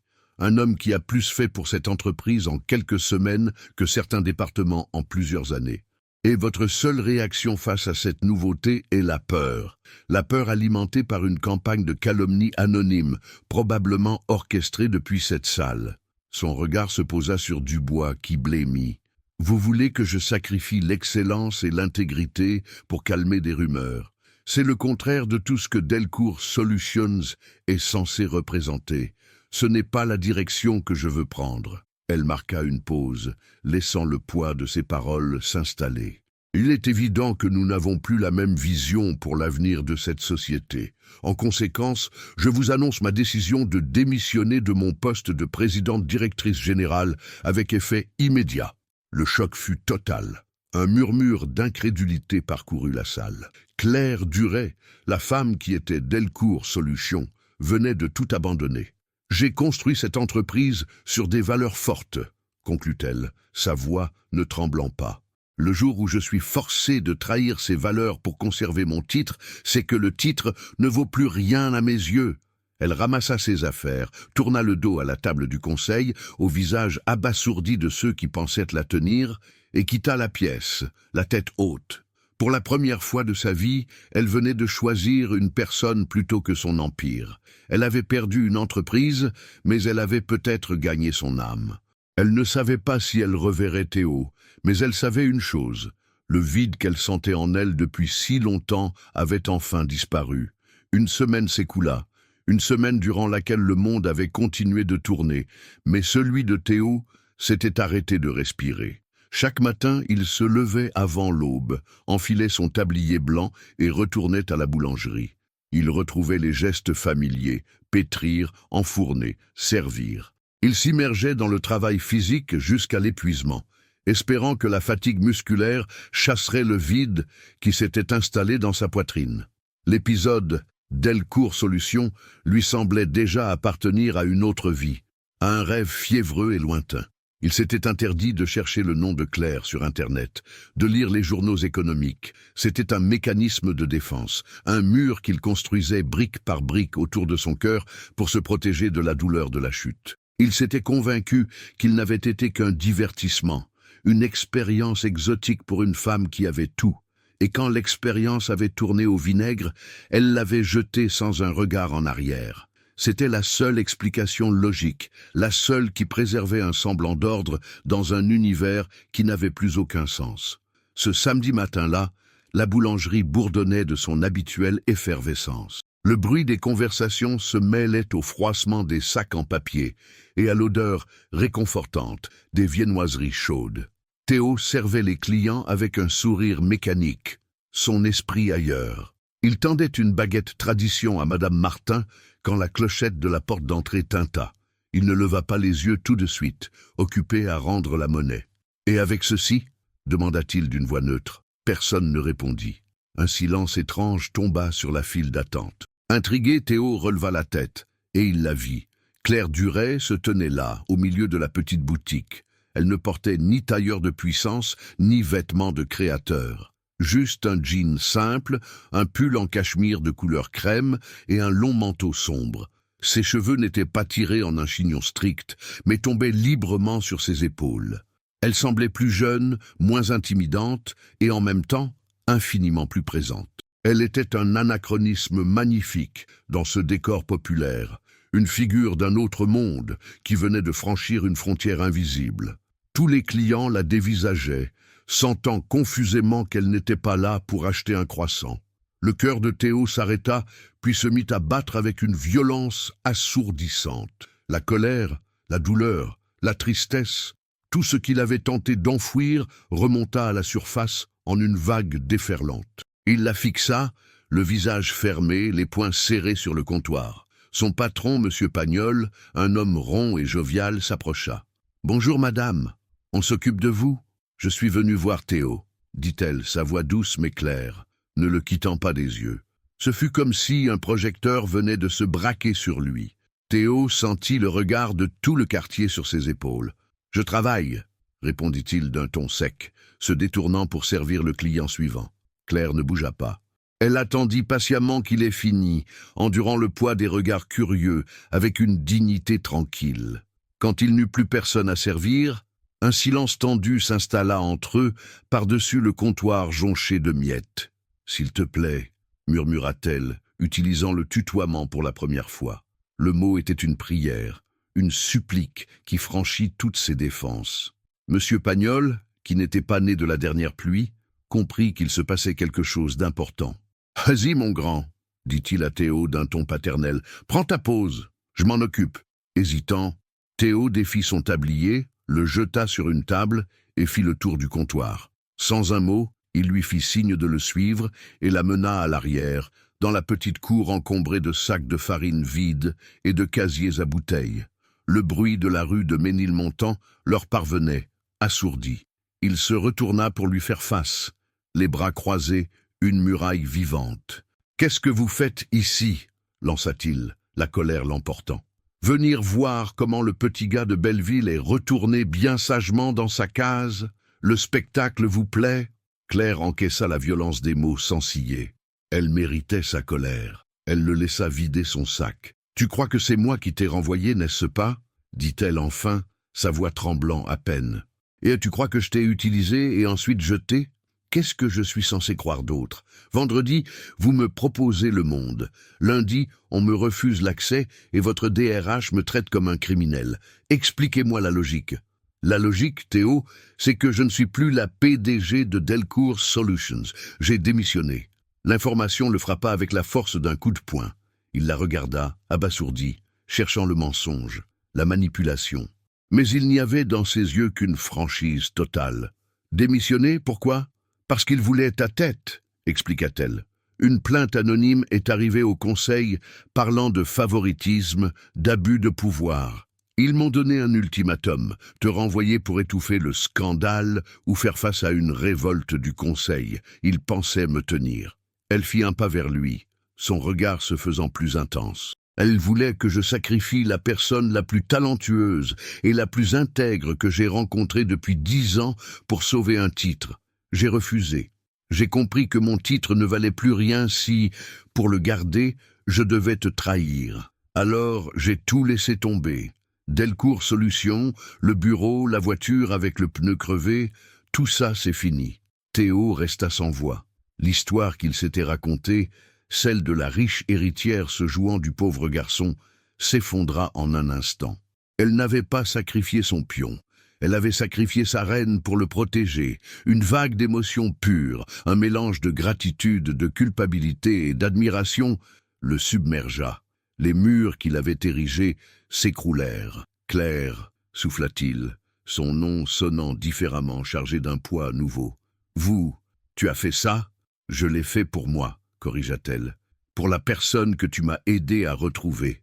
La femme qui était là, en panique sur le périphérique, avant que la PDG ne reprenne le dessus. » Elle tendit la main, sans oser le toucher, un geste timide et interrogateur. « Je suis venu te proposer quelque chose, Théo. Un nouveau départ, pas un travail, un projet. Je vais créer une nouvelle entreprise, plus petite, plus agile, plus humaine. Une entreprise de technologie sociale pour aider à la formation numérique dans les quartiers comme le tien. J'ai le capital, l'expérience. Mais il me manque l'essentiel, l'âme, le génie technique. Je veux que tu sois mon partenaire, mon associé, développeur en chef, moitié-moitié. » Elle le regarda, les yeux brillants d'une passion nouvelle. « Je ne te demande pas de venir travailler pour moi. Je te demande de construire quelque chose avec moi. On recommencerait à zéro, pas comme PDG et stagiaire, mais comme Claire et Théo. Deux personnes qui ont choisi de se rencontrer en dehors des règles du monde. » Le soleil filtrait à travers les toits de Belleville, illuminant son visage. Dans ce décor de labeur et de simplicité, Théo vit pour la première fois non pas une millionnaire ou une patronne, mais une femme courageuse et seule qui lui offrait son avenir, non comme un cadeau mais comme une aventure à partager. Un sourire lent, le premier vrai sourire depuis une semaine, naquit sur ses lèvres. Il n'avait plus peur de l'abîme social. Car Claire ne lui demandait pas de le franchir pour la rejoindre. Elle l'avait franchi elle-même pour venir à sa rencontre. Il prit la main qu'elle lui tendait. Sa peau était douce, mais la prise était ferme. C'était un pacte, un commencement. Alors, Claire durait, dit-il, sa voix retrouvant sa chaleur. « Par quoi on commence, partenaire ?»